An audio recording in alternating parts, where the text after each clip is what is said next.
Good evening and welcome to Mystic Nightfall.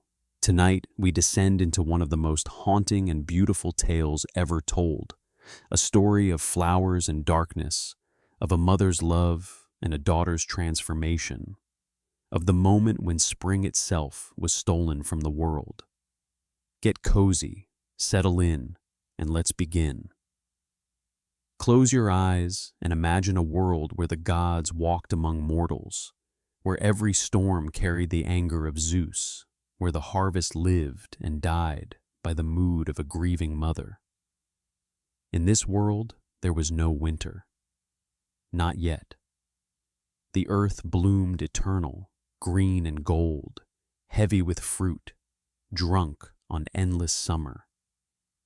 But that was before the abduction, before the pomegranate seeds, before a young goddess descended into darkness and emerged as a queen. This is the story of Persephone's journey to the underworld. And it begins, as so many tragedies do, on the most beautiful of days. Long before temples crumbled into dust, before philosophers questioned the nature of the divine, there lived a goddess whose very presence meant life. Her name was Demeter, and she was the golden heart of the harvest, the tender of crops, the one who whispered to seeds in the darkness of soil and coaxed them toward the light.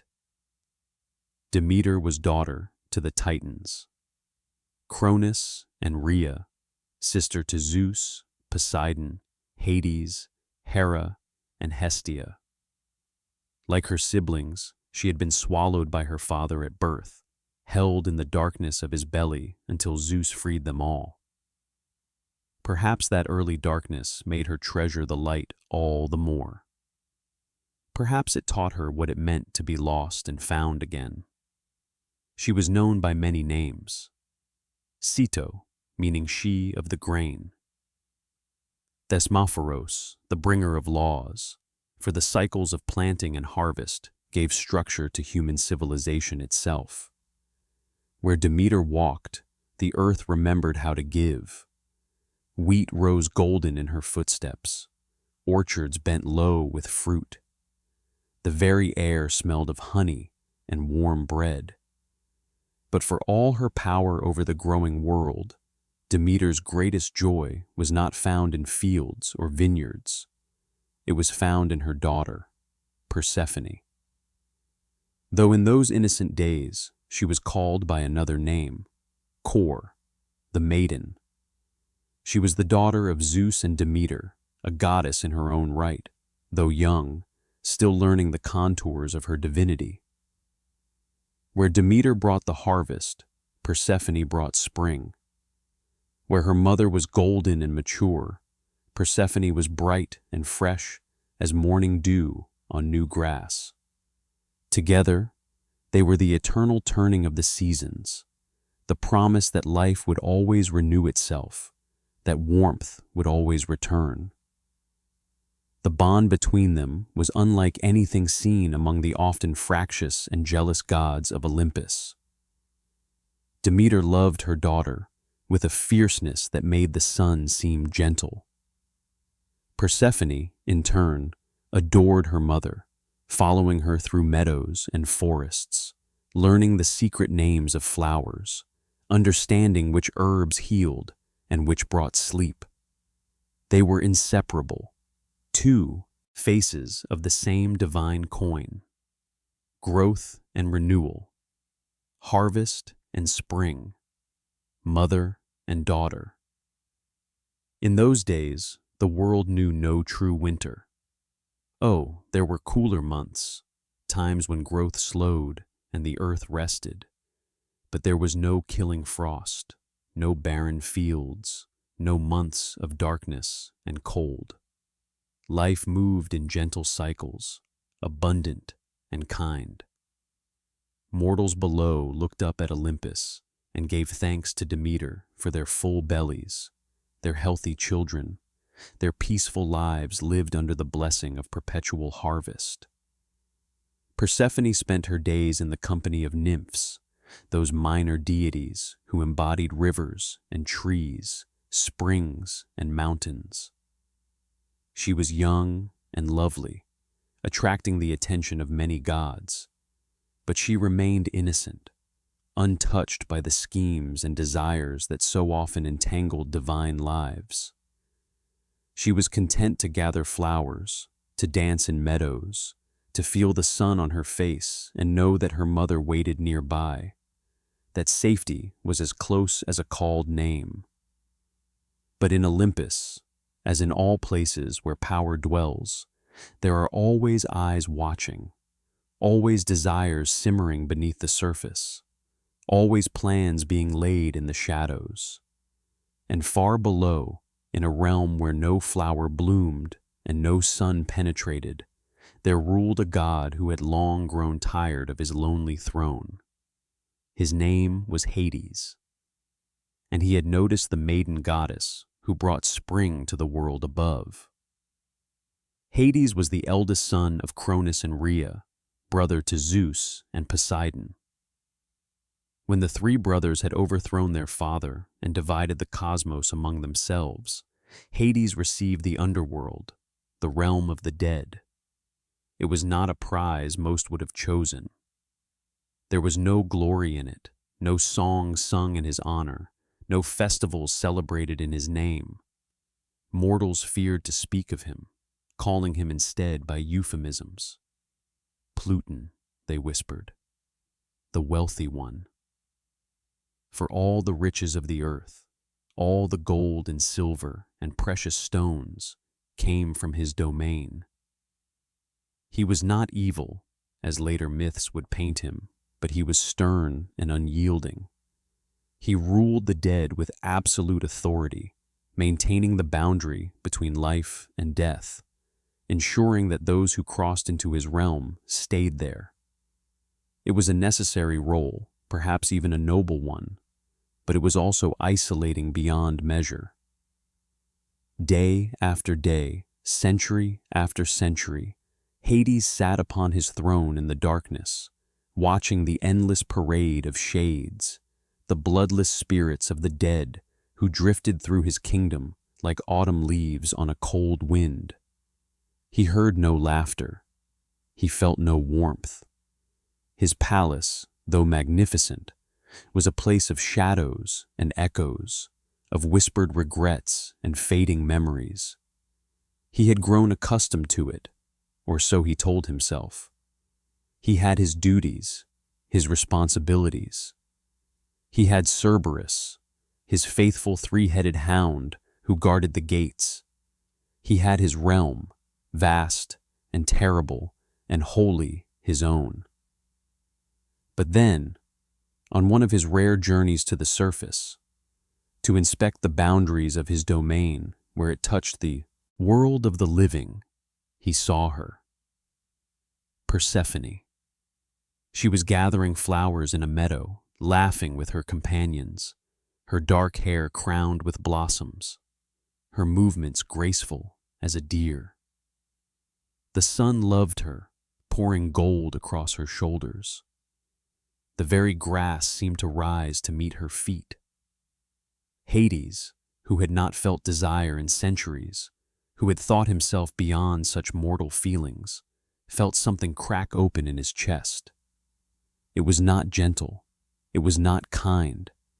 It was a hunger, sudden and overwhelming, for light and life and beauty, for everything his realm lacked, embodied in this one perfect being. He retreated to his underworld kingdom, but the image of her remained. Day after day, he found excuses to return to the surface, to watch her from a distance.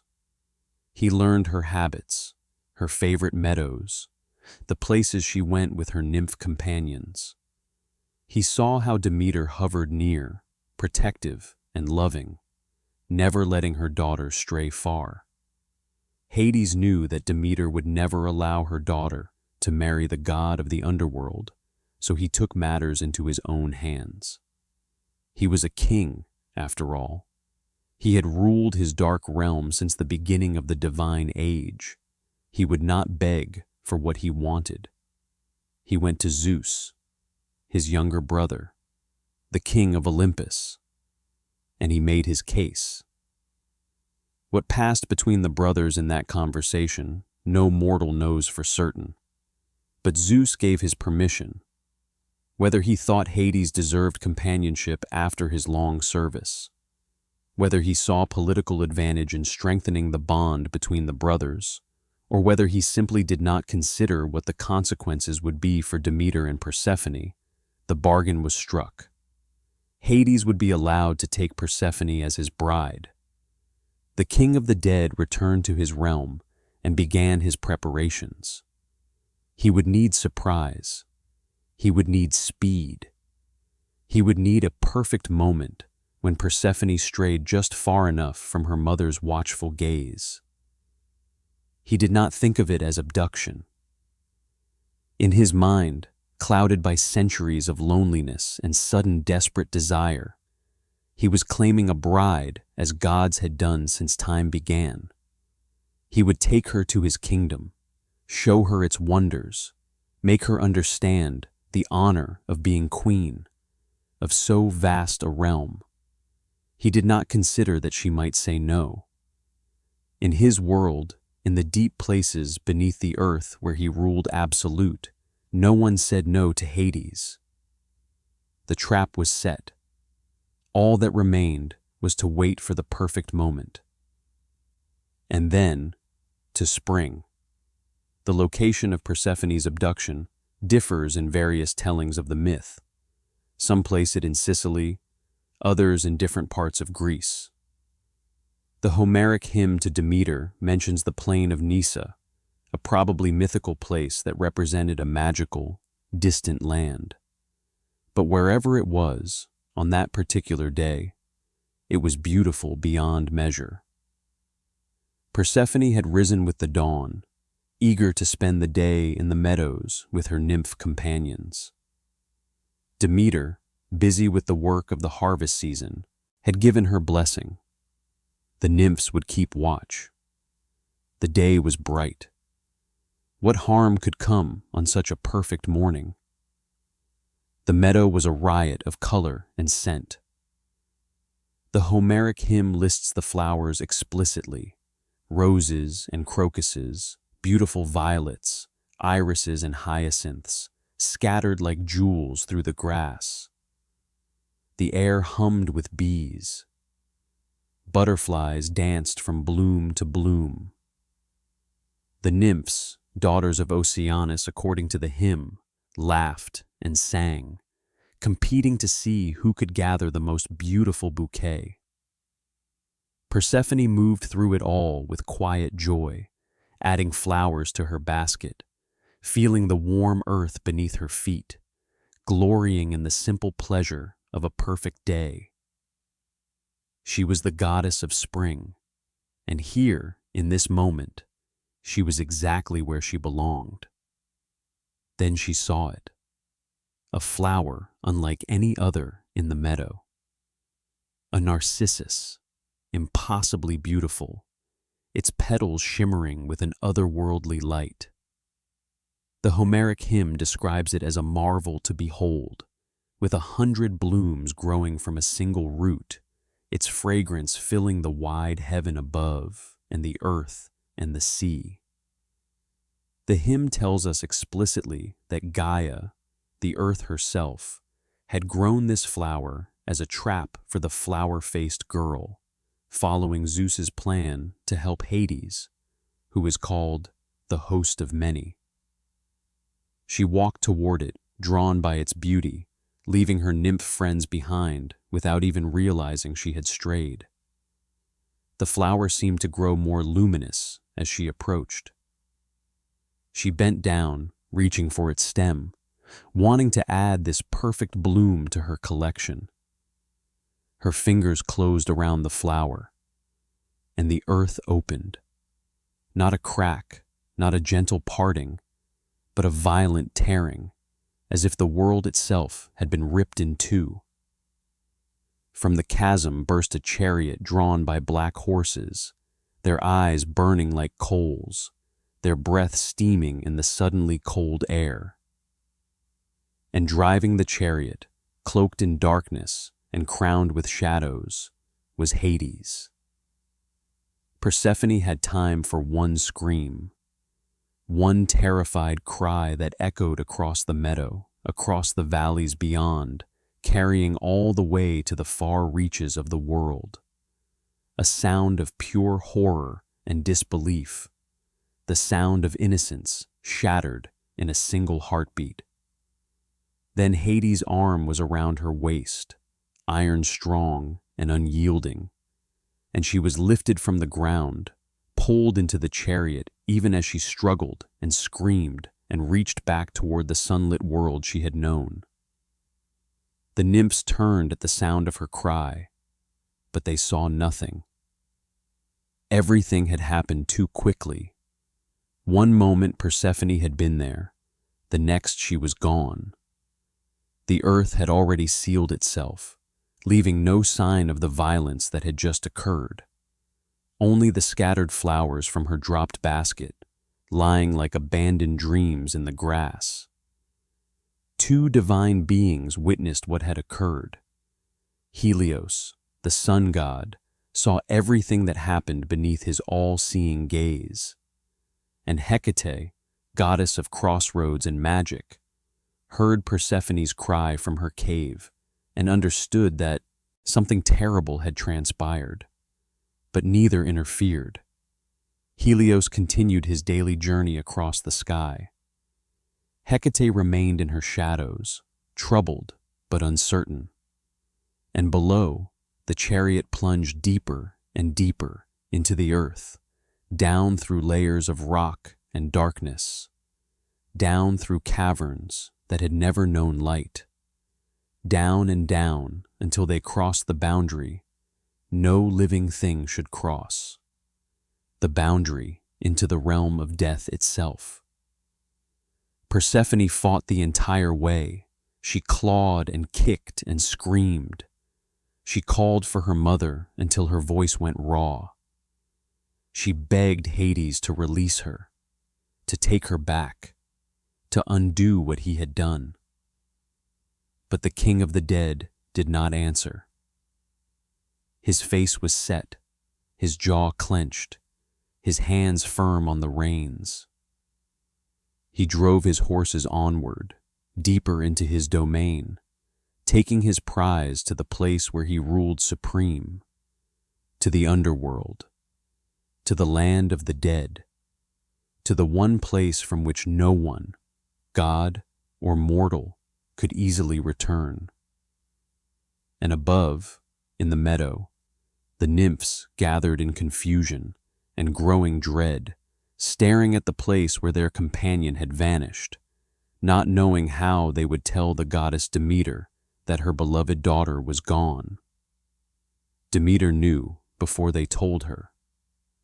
A mother always knows. She had been in her temple, receiving offerings from grateful farmers, when she felt it. A tearing sensation, as if something vital had been ripped from her very soul. A coldness spreading through her chest, a void where there should have been warmth. She rose from her throne, abandoning the mortals mid-ceremony, and flew on divine wings toward the meadow where she had left her daughter. Even before she arrived, she knew what she would find, or rather, what she would not find.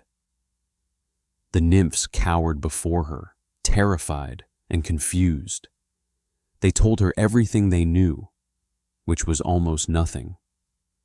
Persephone had been there. Then she was gone.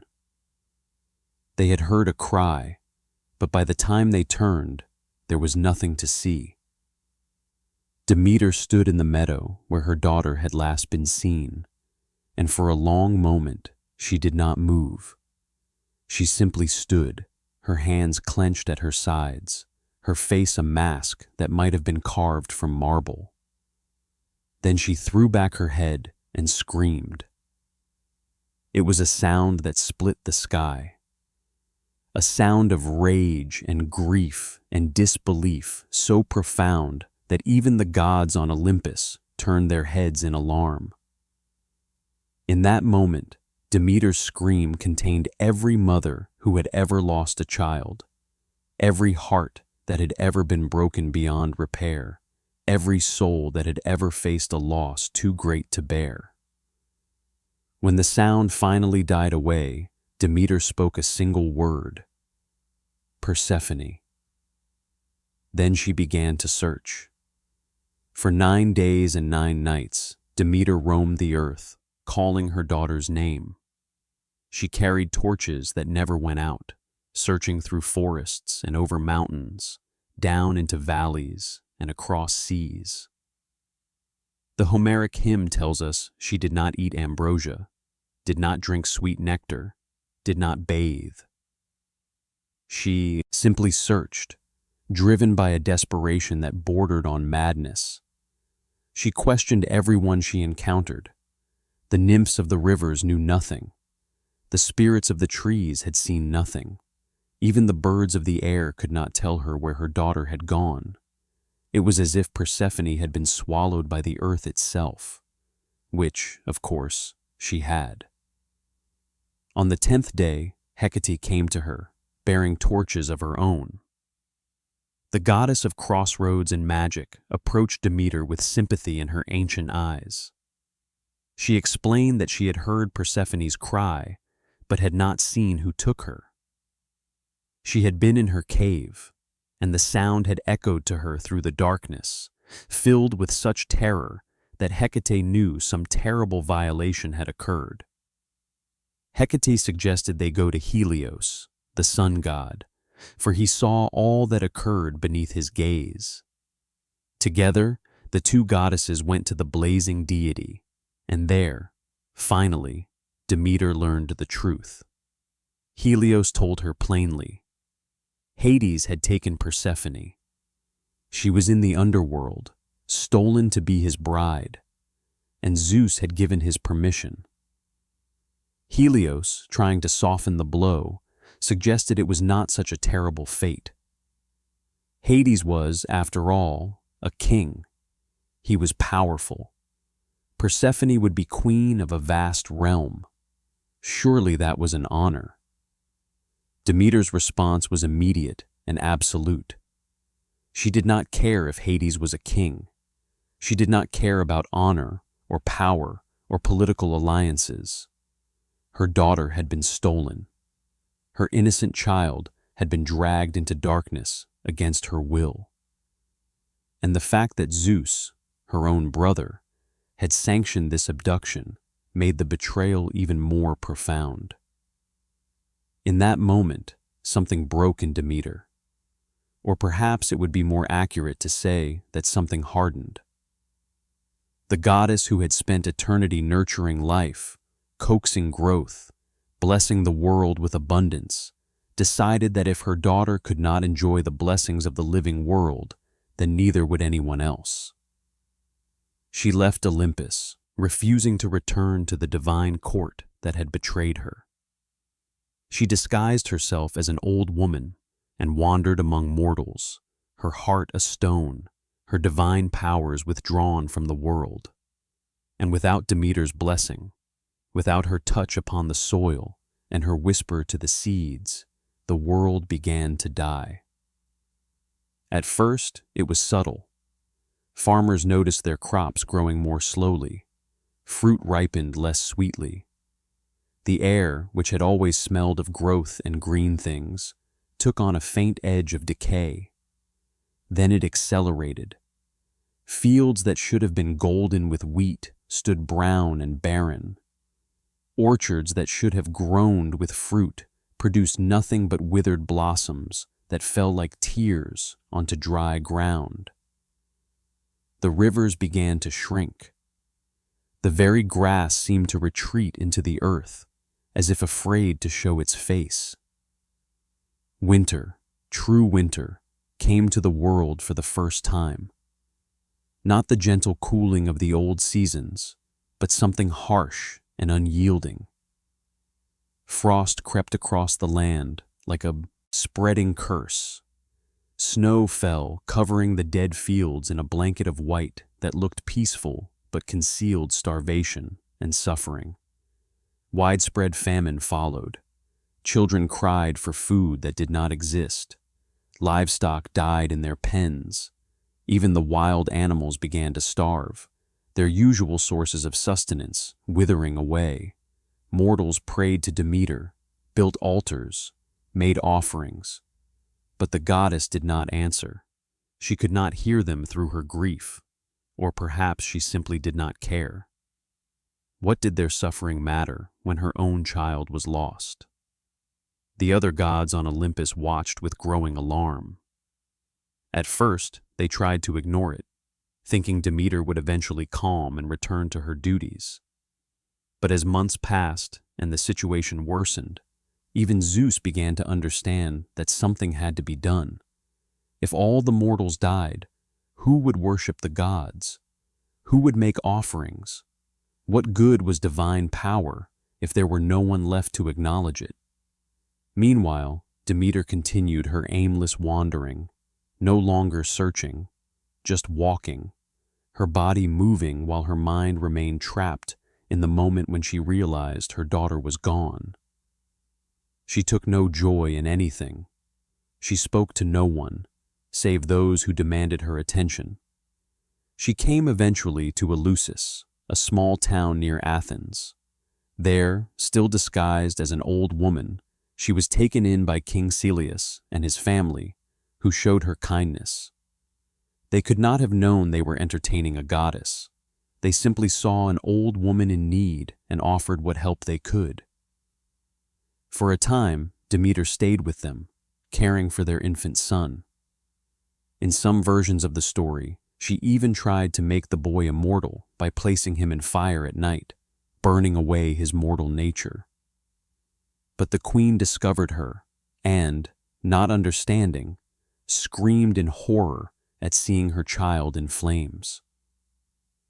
Demeter then revealed her true form, her divine radiance filling the humble house with light that hurt mortal eyes. She chastised them for their lack of faith, but she also blessed them for their earlier kindness. She instructed them to build a temple in her honor at Eleusis, and there she withdrew, sitting in solitude, letting the world continue to die around her. The gods sent envoys. One after another, divine beings descended to Eleusis, bearing gifts, making promises, begging Demeter to relent, to restore her blessings to the world. She refused them all. There was only one thing she wanted, and until she had it, the world could wither into dust for all she cared. She wanted her daughter back. Finally, Zeus understood that he had no choice. The situation had become untenable. The mortal world was on the brink of complete collapse. If he did not act, there would be nothing left to rule over. He would have to intervene. He would have to confront Hades and demand the return of Persephone. But by then, it might already have been too late. Because in the underworld, in the darkness beneath the earth, something had changed. The maiden core who had been dragged screaming into the dark had begun a transformation that would alter the cosmos forever. The underworld was not what Persephone had expected. Not that she had ever given much thought to the realm of the dead. Why would she? She was young, immortal, a goddess of spring and life. Death was a distant thing, something that happened to mortals, not something that touched her world. But now death surrounded her on all sides. The geography of the underworld was strange and terrible.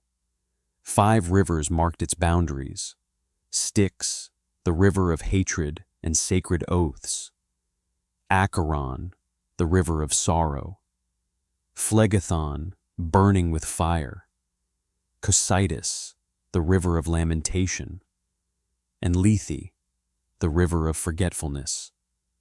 Each one represented a different aspect of death, a different flavor of suffering that mortals experienced in their final moments.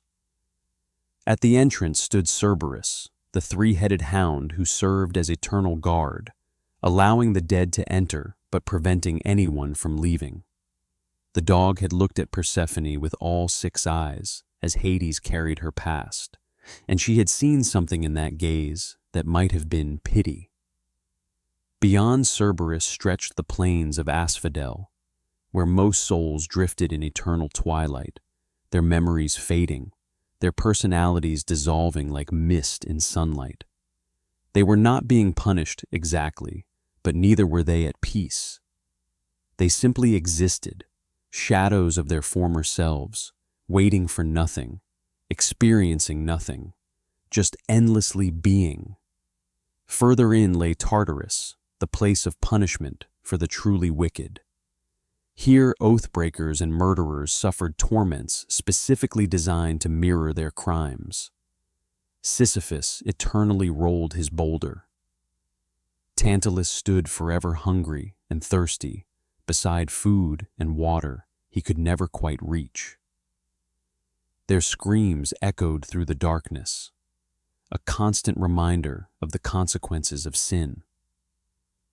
And far from the places of punishment, in a realm few souls ever saw, lay the Elysian fields, a paradise for heroes and the especially virtuous, where green grass actually grew and something like sunlight warmed the air.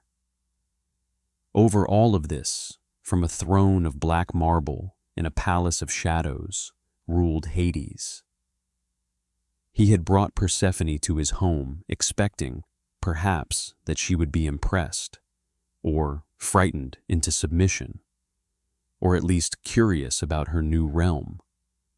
Instead, she had simply stood in his throne room, her arms wrapped around herself, shaking with rage and grief and horror, and refused to speak to him. Days passed. Hades tried every approach he could think of. He showed her the treasures of his realm, the gems that glittered in the darkness, the rivers of gold that flowed beneath the earth. He explained the honor of being queen, the power she would have, the fear and respect that would be hers. He argued that she had been chosen specifically, that he could have had any goddess but had wanted only her. Persephone said nothing. She did not fight anymore. She did not scream. She simply sat in the quarters he had prepared for her, staring at nothing, a statue carved from grief. She refused to eat. This was not a hunger strike, exactly, though it became one. In Greek custom, to eat the food of one's captor was to accept their hospitality, to agree to remain with them. Whether Persephone knew this consciously or acted on instinct, she kept her fast, refusing every meal, every fruit, every drop of wine that was offered. Hades grew increasingly desperate. He had not anticipated this. He had thought she would adjust, that she would come to see the advantages of her new position. He had not considered that she might simply refuse to participate in the life he had planned for her. In the underworld, time moved differently than it did above. There was no sun to mark the days, no seasons to measure the passing months. But even so, Hades could feel the weight of however much time had passed. He could see Persephone growing weaker, though not in the way mortals did. Gods did not starve to death, but they could fade. They could lose themselves in grief until there was nothing left but a hollow shell.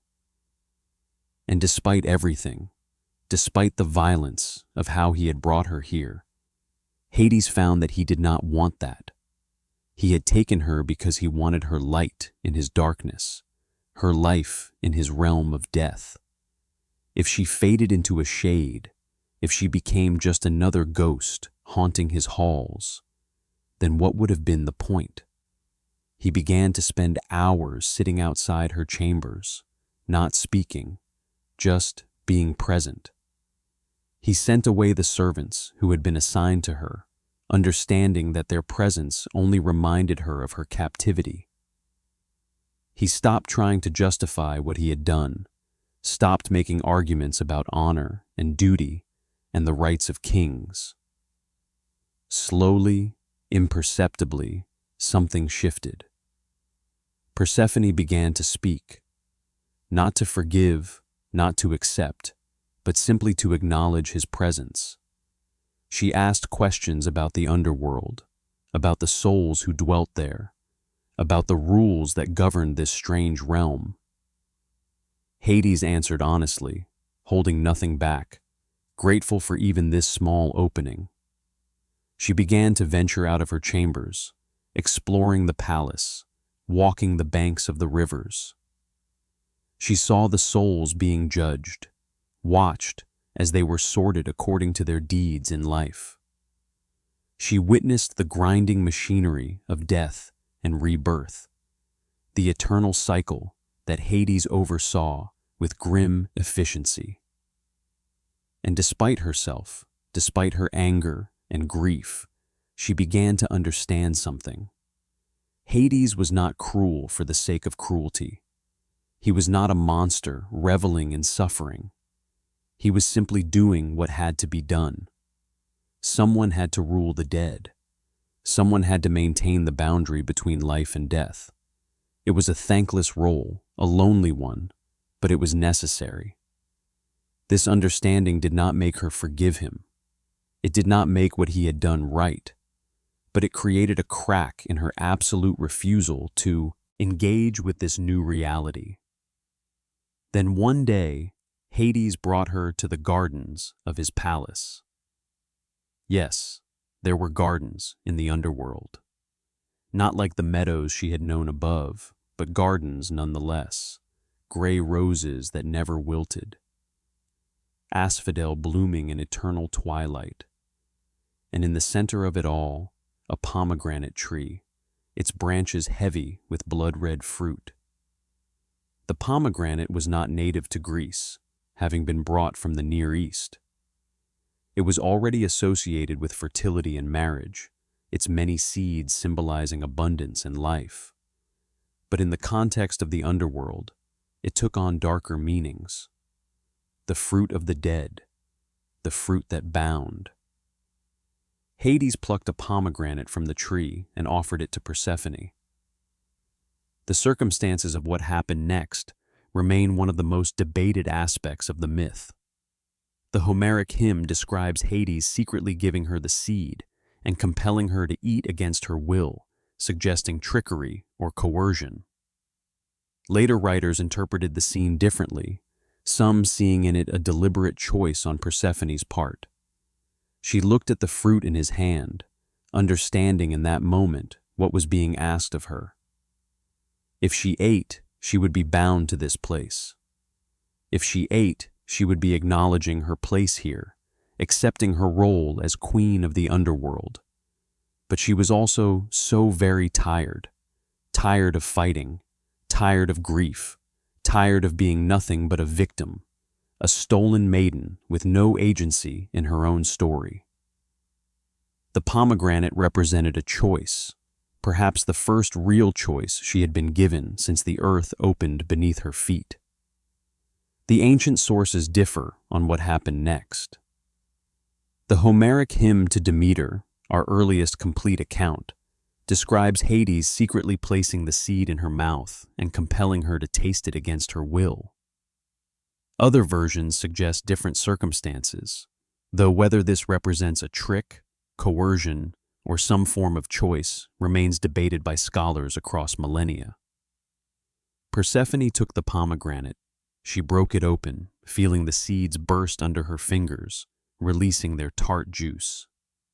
And she ate. The number of seeds varies depending on the source. Some ancient texts mention 3 or 4 seeds, others 6 or 7. The Homeric hymn doesn't specify an exact number, speaking only of a pomegranate seed that Hades gave her. Later tradition often settled on 6 seeds to explain 6 months in the underworld, creating a neat symmetry with the seasons. With each seed she swallowed, she felt something shift inside her. Whether through coercion, circumstance, or some more complex motivation, we can only speculate about. Persephone was no longer just Kore, the innocent maiden. She was becoming something else. Someone who had seen death and darkness and had not been destroyed by it. She was becoming Persephone, queen of the underworld. The seeds sealed her fate, but they also gave her power. She had made a choice, however complicated that choice might have been, and in that choice, she found a strange kind of freedom. But above, in the world of light and life, her mother was still searching, still grieving, still letting the world die rather than accept that her daughter was gone.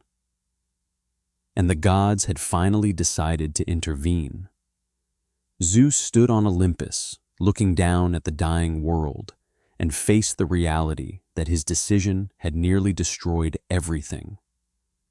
The fields were dead, the mortals were starving, and his sister, Demeter, sat in her temple at Eleusis, immovable as stone, refusing to restore her blessings until her daughter was returned. He summoned his messenger, Hermes, the god of travelers and guide of souls, the only deity who could move freely between all realms. Hermes, with his winged sandals and his clever tongue, was the perfect choice to negotiate with Hades. If anyone could convince the Lord of the Dead to release his prize, it would be the silver-tongued messenger of the gods. Zeus gave his instructions clearly. Go to the underworld. Bring Persephone back. The world depended on it. Hermes descended through the secret paths that connected the realms, following routes known only to him and a few other gods. He passed the boundaries marked by the 5 rivers, nodded to Cerberus, who recognized him and let him pass, and made his way to the throne room of Hades. The king of the underworld knew why Hermes had come before a word was spoken. News traveled quickly, even to the land of the dead. The newly arrived souls brought whispers of the world above, of famine and death, of Demeter's grief and Zeus's growing desperation. Hermes delivered Zeus's command with diplomatic grace. Persephone must return. The natural order had been disrupted. Demeter would not relent until her daughter was restored to her. Hades must release his queen. Hades listened in silence, his face unreadable. When Hermes finished speaking, the Lord of the Dead asked a simple question. Has she eaten? Hermes did not understand at first. Then Hades explained the law, ancient and inviolable, written into the very fabric of the underworld from its creation. Anyone who consumed the food of the dead was bound to the realm of death. They could not leave, or if they did, they would be compelled to return. Hermes felt his hopes sink. He knew what Hades was implying, but he asked anyway. Has she eaten? Hades called for Persephone. She entered the throne room, and Hermes saw immediately that she was changed. She no longer looked like the frightened maiden he remembered from Olympus. She carried herself differently now, with a quiet authority that had not been there before. She wore robes of deep purple and black, colors of royalty and night. On her head sat a crown of silver. Persephone, Hermes said gently, bowing to her as he would to any queen. Your mother grieves for you. The world dies in her sorrow. Zeus has sent me to bring you home. Persephone looked at Hermes, then at Hades. Something passed between her and the king of the dead, some understanding that Hermes could not quite read. The exact words she spoke in this moment are not recorded in the Homeric hymn, but the result is clear. "I have eaten," she said quietly. According to the Homeric hymn, Hades had given her the honey-sweet berry of the pomegranate to eat, ensuring she could not remain with her mother forever. The words fell like stones into deep water. Hermes felt the weight of them, the finality. According to the ancient laws, she was bound. She could not leave permanently. But Hermes was clever, and he had not risen to his position through lack of ingenuity.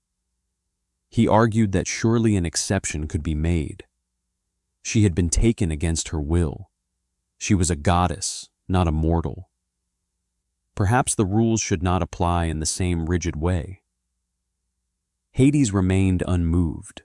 Laws were laws. He, of all the gods, understood the necessity of maintaining boundaries, of respecting the rules that kept the cosmos from descending into chaos. If exceptions were made without cause, what would stop others from demanding the same? The integrity of his realm depended on these ancient compacts. The negotiation went back and forth, with Hermes growing increasingly desperate. He spoke of Demeter's power, of the devastation above, of the mortal world that hung in the balance. He even hinted, though delicately, that Zeus might be forced to take more drastic action if Hades refused to find some middle ground. Finally, a compromise was reached. The exact terms vary slightly between ancient sources, but the essence remained the same. The Homeric hymn tells us that Persephone would spend 1/3 of the year beneath the earth with Hades, and the other 2/3 with her mother and the immortals above. Later tradition often simplified this to 6 months in each realm, creating a clearer symmetry with the seasons. Hades considered the compromise carefully. He could have refused outright, insisting on keeping her permanently and citing the law. But perhaps, in the time they had spent together, something had shifted in his understanding. Perhaps he recognized that holding her against her will forever would only ensure permanent resentment. Or perhaps he simply saw the political reality clearly. Zeus, despite having initially approved the abduction, would not accept a complete refusal to negotiate now that the situation had escalated to world-threatening proportions. While Hades was powerful, even he could not stand alone against all of Olympus if they chose to unite against him. "I agree," he said finally.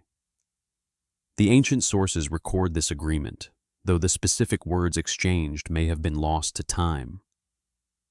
Hermes nearly collapsed with relief. He prepared to escort Persephone back to the surface immediately. But before they left, she turned back to Hades. What she said in that moment, no ancient text records with certainty. The Homeric hymn moves quickly from the agreement to the journey upward, leaving this private exchange to our imagination. Based on how the myth continues to unfold, we might infer that some understanding had been reached between them, something more complex than simple captor and captive. Though what form that understanding took remains open to interpretation.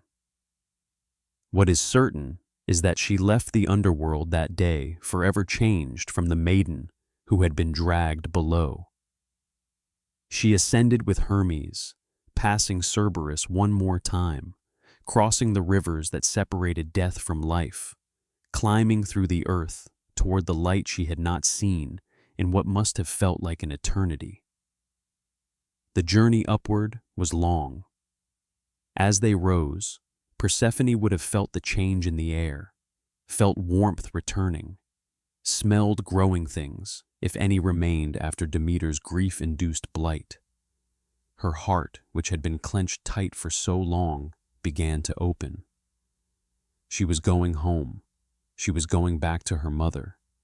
But she was also leaving something behind, a part of herself that would forever belong to the darkness. The crown of the underworld would always be hers. The souls of the dead would always know her face. She was no longer just Persephone, goddess of spring. She was also Persephone, queen of the dead. And she would be both, forever, alternating between light and shadow, life and death, her mother's daughter and Hades' queen, bound by pomegranate seeds and ancient law to walk between two worlds. They emerged in the world above, and the sight that greeted them was devastating. The earth was gray and dead, covered in snow and ice. No birds sang, no flowers bloomed. Everything was silent and still, as if the world itself had died. Hermes led her to Eleusis, to the temple where Demeter had withdrawn. He left her at the entrance, understanding that this reunion was not for divine eyes, that it belonged only to mother and daughter. Persephone walked into the temple, alone. The reunion, Demeter, was sitting in darkness when her daughter entered. The goddess of the harvest had not bothered to light any lamps. What was the point? What light could possibly penetrate the darkness that had swallowed her since the day Persephone vanished? She did not turn when the door opened. She assumed it was another envoy from Olympus, another god coming to beg her to relent, another voice that would fall on deaf ears. She had nothing more to say to them, nothing more to give. Then she heard a voice she had thought never to hear again. Mother. One word, just one, but it contained everything, all the grief of separation, all the horror of what had transpired, all the desperate love that had survived even in the darkness. Demeter turned, and for a moment she could not move, could not breathe, could not do anything but stare at the figure standing in the doorway. Was it real? Was it truly her? Or was this another cruel trick? A phantom conjured by her grief-maddened mind? Persephone? Then they were in each other's arms, and all the months of separation, all the pain and fear and loss poured out in a flood of tears. They clung to each other like drowning women clutching driftwood, each one barely believing the other was real, that this moment was actually happening. They held each other for a long time, neither speaking, just feeling the reality of the other's presence, the warmth of living flesh, the beat of an immortal heart that matched their own. Finally, Demeter pulled back, her hands framing her daughter's face, looking at her as if she might disappear at any moment. She saw the changes immediately, the hardness in Persephone's eyes that had not been there before, the way she held herself, no longer with the unconscious ease of innocence, but with something more deliberate, more contained. "What did he do to you?" Demeter whispered, her voice breaking. "He took me to the underworld," Persephone said simply. "He made me his queen." The words hung between them. Demeter felt rage building in her chest, hot and terrible. She wanted to storm Olympus. She wanted to drag Hades from his throne and make him pay for what he had done. She wanted to unmake the world that had allowed this to happen. But Persephone placed a hand on her mother's arm, and something in that touch gave Demeter pause. "There is more," Persephone said. "I ate pomegranate seeds, 6 of them." Demeter's blood turned to ice. She knew what that meant. She had known the laws of the underworld long before Persephone was born. If her daughter had consumed the food of the dead, she was bound there. The reunion they were experiencing now could only be temporary. "How long?" Demeter asked, her voice barely above a whisper. 6 months of the year, I must return. 6 months, I can remain above. Half. She would have her daughter for half the year. The other half, Persephone would be in the underworld, in the darkness, with him. It was not enough. It would never be enough. She wanted her daughter back wholly, completely, forever. But looking into Persephone's eyes, Demeter saw something that stopped her from raging against the compromise. Her daughter was not broken. She had been wounded, yes. Changed, certainly. But she had survived. She had adapted. She had found a way to exist in two worlds, to be both goddess of spring and queen of death. And more than that, Demeter realized that Persephone had made a choice. The eating of the pomegranate seeds might have been manipulated or coerced, but Persephone was not fighting the compromise. She had accepted it, perhaps even proposed it. She was not asking to be rescued from her fate, but rather to find a way to live within it. Demeter held her daughter close again, and this time, when she cried, it was not only from grief, but also from a strange, complicated joy. She had her daughter back, not in the way she wanted, not wholly, not forever, but she had her back.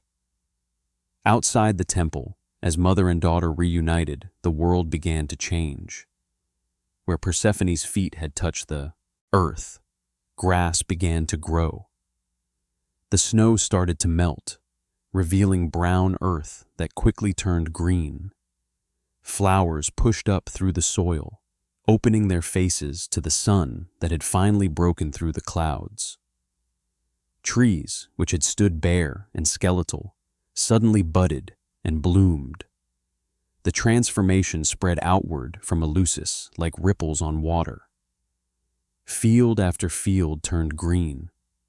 Rivers began to flow again. Birds, which had hidden in whatever shelter they could find, emerged and began to sing. The air lost its deadly cold edge and became soft and warm. Spring had returned. But it was not the eternal spring of before. This was something new, a spring that came after hardship, after loss, after winter, a spring that was all the sweeter for having been absent. The mortals emerged from their homes, seeing the transformation with wonder and gratitude. They had survived the terrible winter, though many had not. They had endured famine and cold and suffering unlike anything their ancestors had known. But now life was returning, and with it, hope. They made offerings to Demeter, thanking her for the return of the harvest. They celebrated Persephone's return, though they did not fully understand where she had been or why. They simply knew that the world had been dying, and now it was coming back to life. But the world had been permanently altered. There would never again be eternal spring. Every year, when the time came for Persephone to return to the underworld, Demeter would grieve, and in her grief, she would withdraw her blessings from the earth. Autumn would come, then winter, the cold months when the world would sleep and wait. And then, each year, Persephone would return. She would emerge from the earth, from the caverns that led to the underworld, and where her feet touched the ground, spring would follow. The cycle would repeat, year after year, eternal and unchanging. The seasons had been born from a mother's grief and a daughter's transformation. Summer would belong to mother and daughter together, warm and abundant. Autumn would mark Persephone's descent, the beginning of sorrow. Winter would be Demeter's grief made manifest. And spring would be the joy of reunion, the promise that even in the darkest times, life would return. The mysteries of Eleusis. In the years that followed Persephone's return, Demeter established something unprecedented in the ancient world. At Eleusis, where she had dwelt during her grief, where she had finally been reunited with her daughter, she founded mysteries. Secret rites that promised initiates a glimpse into the nature of death and rebirth, a hope that transcended the boundaries between life and what came after. The Eleusinian Mysteries became the most famous mystery cult in ancient Greece, lasting for nearly 2,000 years until they were finally suppressed by Christian emperors in the 4th century of the Common Era. What exactly transpired during these rites remains unknown, for the initiates were sworn to absolute secrecy on pain of death. To reveal the mysteries was considered one of the gravest sins possible. But we know some things. We know that the mysteries took place over several days in the autumn, around the time when Persephone would have been preparing to descend once more into the underworld. Thousands would gather from all corners of the Greek world, from the most powerful citizens to slaves, for the mysteries were open to all who spoke Greek and had not committed murder. The initiates would gather in Athens and then make a solemn procession along the sacred way to Eleusis, a journey of about 14 miles. They carried sacred objects, sang hymns, and fasted as they walked, preparing themselves for what was to come. Along the way, they crossed a bridge where they would engage in ritual mockery and obscene jests, a practice meant to honor Iambe, an old woman who had made Demeter laugh during her grief.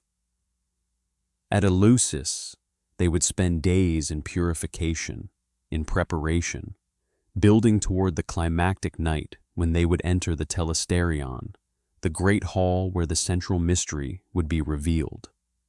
What they saw there, what was shown to them in that darkness, we can only guess.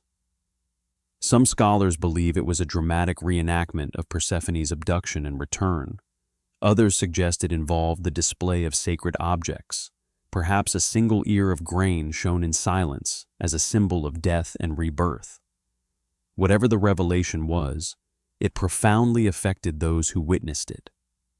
Ancient writers speak of initiates emerging from the mysteries transformed, no longer fearing death, filled with a peace and certainty about what lay beyond the boundary of life. The philosopher Cicero wrote that he learned not just how to live, but how to die with hope. The mysteries taught that just as grain was buried in the earth and seemed to die, only to rise again as new life, so too might the human soul survive death and be reborn. Persephone's journey became a template, a promise that descent into darkness was not final, that what was lost could be found again, that death was not an ending but a transformation. Demeter's gift to humanity was not just the harvest, though that alone would have been enough. It was also this deeper gift, the promise that suffering had meaning, that loss could lead to renewal, that even in the darkest underworld there remained the possibility of return. The mysteries honored both mother and daughter, Demeter and Persephone, as a divine pair whose story contained profound truths about the nature of existence. They were called by many names in the cult: the two goddesses, the great goddesses, the Thesmophoroi. Their worship was serious and sacred, touching on the deepest fears and hopes of the human heart. And every year, as autumn turned to winter and the world grew cold, initiates would remember Persephone's descent and Demeter's grief. They would see in the dying of the year a reflection of their own mortality, a reminder that all things must pass into darkness. But they would also remember that spring would come again, that Persephone would return, that the cycle would continue. Death was not final. Loss was not permanent. Hope endured, even in the deepest darkness. The story of Persephone's abduction and return is rich with symbolism, layers of meaning that the ancient Greeks understood intuitively and that scholars still debate today.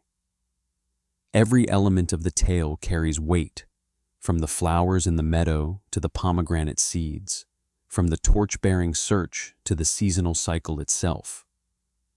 The pomegranate has been analyzed and reanalyzed for centuries. Why this particular fruit? What made it the perfect symbol for Persephone's binding to the underworld? In the ancient Mediterranean world, the pomegranate was already associated with fertility and abundance. Its many seeds represented the potential for life, the promise of future generations. In marriage rites, pomegranates were used as symbols of fertility and prosperity. When Hades offered Persephone this fruit, he was, in a sense, offering her marriage, offering her a role as mother, though not in the way she might have imagined. But the pomegranate also has darker connotations. Its blood-red juice suggests death and violence.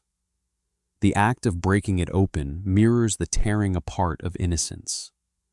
The seeds themselves, once consumed, become part of the eater, impossible to remove or undo. They represent irrevocable change, the point of no return.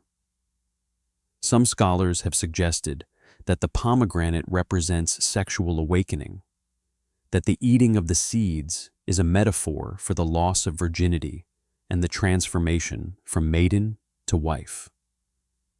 The 6 seeds might represent the 6 months of marriage, the time when Persephone must return to her husband's realm. This reading aligns with the ancient Greek understanding of marriage as a kind of death for the maiden, a leaving behind of one life to enter another. Others see the pomegranate as representing knowledge, particularly forbidden knowledge. Just as Eve ate the apple in the Garden of Eden and gained knowledge of good and evil, Persephone ate pomegranate seeds and gained knowledge of death, of the underworld, of realities that the innocent maiden core had never had to contemplate. This knowledge transformed her, gave her power, but also ensured she could never return to her former innocence.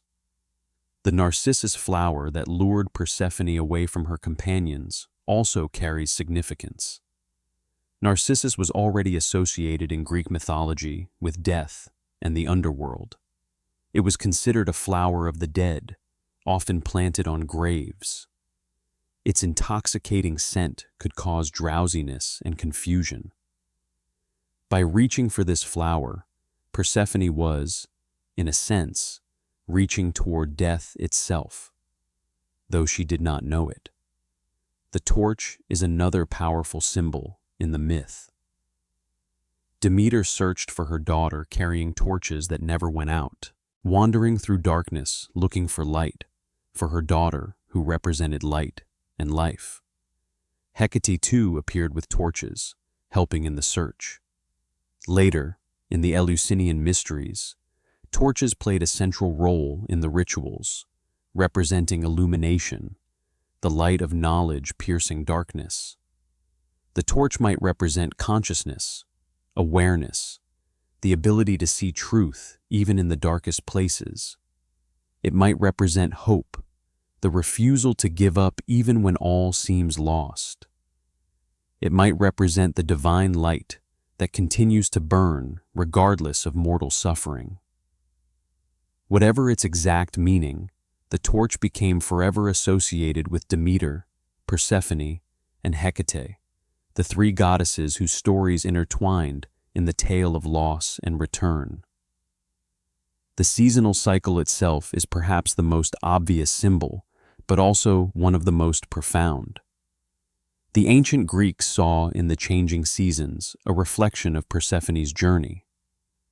When she descended to the underworld, Demeter grieved and the world died.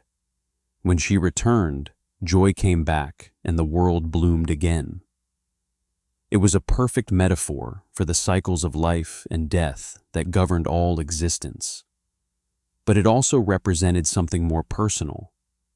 Every mother must eventually let go of her daughter, must watch her child leave to establish her own life, perhaps with a husband, perhaps in a new place.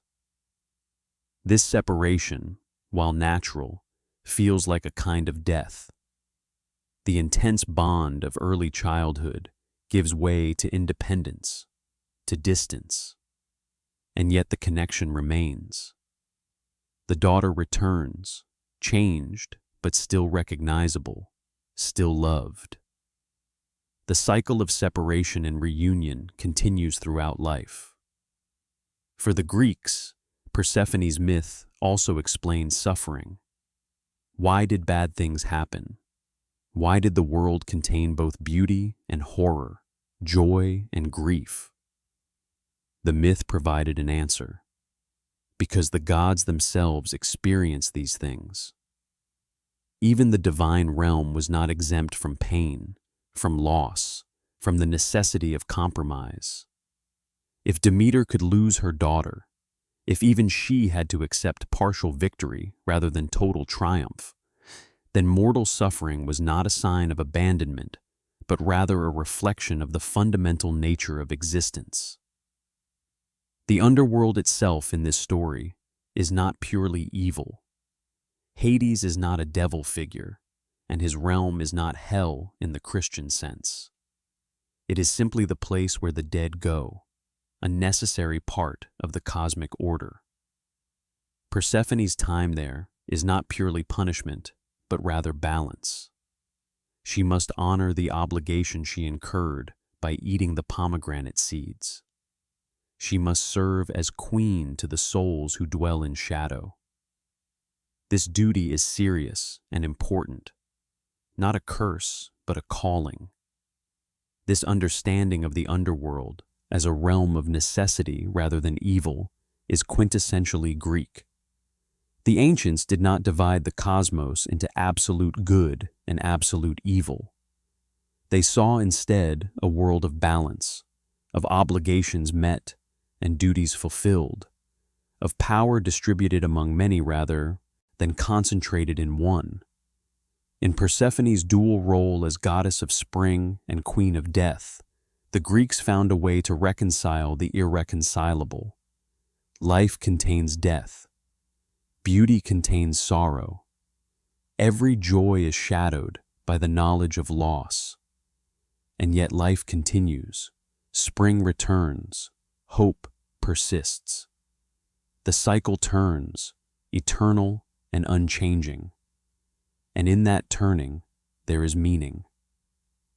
Perhaps the most radical element of Persephone's story is her transformation from victim to sovereign, from Kore the maiden to Persephone the queen. This evolution is often overlooked in favor of focusing on Demeter's grief or Hades' violation, but it is arguably the heart of the myth. When Persephone first descended into the underworld, she was entirely passive. She was taken. She was dragged. She was stolen. She had no agency, no power, no voice in what was happening to her. She was the ultimate victim, the innocent destroyed by forces beyond her control. But by the time she ate the pomegranate seeds, something had changed. Different versions of the myth give different explanations for why she ate, but in most tellings, there is at least the suggestion of choice. She was not force-fed. She was offered the fruit, and she took it. She made a decision that would bind her to the underworld. Was it truly a free choice? That is debatable. She was a captive in a foreign realm, isolated from everyone she knew, facing the unwavering attention of a powerful god who wanted her to remain. The psychological pressure must have been immense. Some might argue that any choice made under such circumstances is not really a choice at all. But the Greeks seem to see it differently. In their telling, Persephone's eating of the pomegranate seeds was the moment she claimed agency in her own story. She stopped being merely a victim and became an actor. She chose binding over eternal resistance. She chose to be queen of the underworld rather than a prisoner in it. She transformed violation into sovereignty. This transformation is reflected in her names. Kor, the name used for her before the abduction, simply means maiden or daughter. It is a generic term, not really a name at all. She was defined entirely by her relationship to others, by her youth and innocence. She had no identity independent of being Demeter's daughter, the pretty girl in the meadow gathering flowers. But Persephone, the name she bears after her transformation, means something quite different. The etymology is uncertain, but it likely relates to destruction or death. Persephone is a name of power, of fear, of authority. It is the name of a queen who rules over souls, who sits in judgment, who maintains the boundaries between life and death. It is a name earned, not given. In the underworld, Persephone grows into her power. Various myths show her exercising authority, making decisions, even defying Hades on occasion.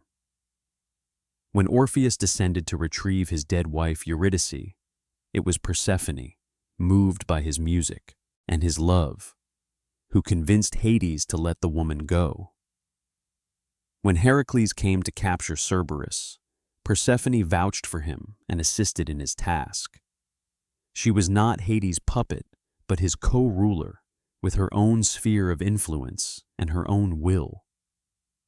Some versions of the myth even suggest that Persephone eventually came to love Hades, or at least to respect him and find satisfaction in her role as his queen. This is controversial, as it seems to suggest that victims can come to love their captors, a troubling message. But perhaps what the myth is really exploring is more nuanced.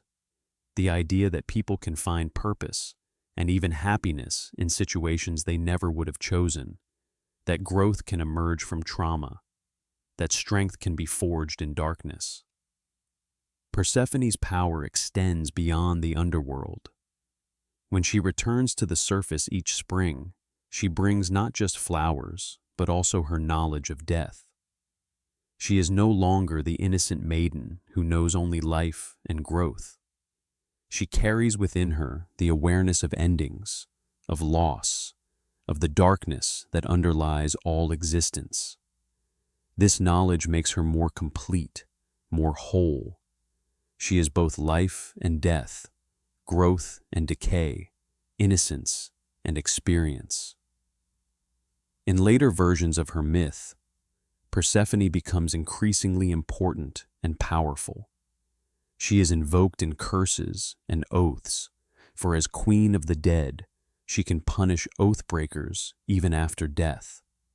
She is called upon in childbirth, for she understands the boundary between life and death that women cross when bringing new souls into the world. She is associated with magic and mystery, with secrets and hidden knowledge. The Orphic tradition, a mystery religion that developed in ancient Greece, gave Persephone an even more exalted role. In Orphic theology, she was not just queen of the underworld, but a cosmic principle, the female aspect of divine power, the source from which all souls emerged and to which they returned. She was mother as well as maiden, death as well as life, the beginning and the end of all things. This elevation of Persephone reflects something important about how the Greeks understood growth and maturation, particularly for women. The journey from maiden to mother, from innocence to experience, from powerlessness to authority, was often violent and painful. Girls were typically married very young, often to much older men they had not chosen. The transition to wifery and motherhood was abrupt and frightening. Persephone's myth acknowledged this trauma while also insisting that growth and power could emerge from it. Modern readers often struggle with this aspect of the myth. We want Persephone to remain a victim, to never forgive or accept what was done to her, to be rescued and returned wholly to her mother. The idea that she might claim queenship over the underworld, that she might find purpose in her captivity, seems to endorse or excuse the violence that brought her there. But perhaps the myth is not about excusing violence, but rather about acknowledging a harder truth, that we must all live with what has happened to us, that we cannot always undo trauma, that sometimes the only path forward is through acceptance and transformation. Persephone could not change what had been done to her, but she could choose what to do next. She could remain forever the violated maiden, or she could become the queen of the dead. She chose sovereignty, and in that choice, she became one of the most powerful goddesses in the Greek pantheon. The relationship between Persephone and Hades is perhaps the most controversial and debated aspect of the myth. Modern retellings often struggle with how to portray them, as villain and victim, as mismatched lovers, as unwilling partners bound by duty, or as something more complex that defies easy categorization. The oldest versions of the myth are clear. Hades abducted Persephone against her will. This is not a romantic meet-cute. It is a kidnapping, a violation, an act of violence that traumatized both victim and victim's mother. The Homeric hymn to Demeter, our earliest complete source for the story, does not shy away from the horror of what happened. And yet, over time, the relationship evolved in the telling. Later versions began to suggest that Persephone and Hades achieved something like understanding, even partnership. They ruled the underworld together, making decisions jointly, presenting a united front to the souls who came before them. In some stories, they even displayed something that might be called affection. Hades himself is an interesting figure. Unlike Zeus, he was not known for numerous affairs. Unlike Poseidon, he did not father countless children with nymphs and mortals. Once he had Persephone, he remained faithful to her. In a pantheon full of divine philanderers, Hades stood out as oddly monogamous. He had wanted this one woman, and having obtained her, he desired no other.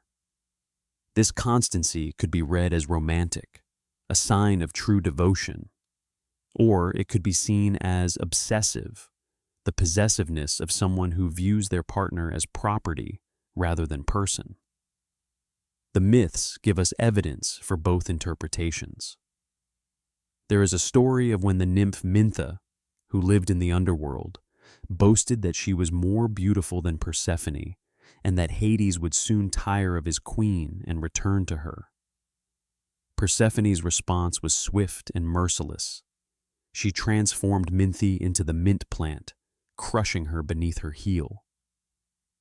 This story shows Persephone as jealous and powerful, defending her position, suggesting she had some investment in her relationship with Hades.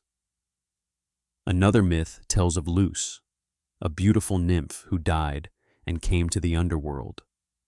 Hades fell in love with her, but when she died a second death, he transformed her into a white poplar tree.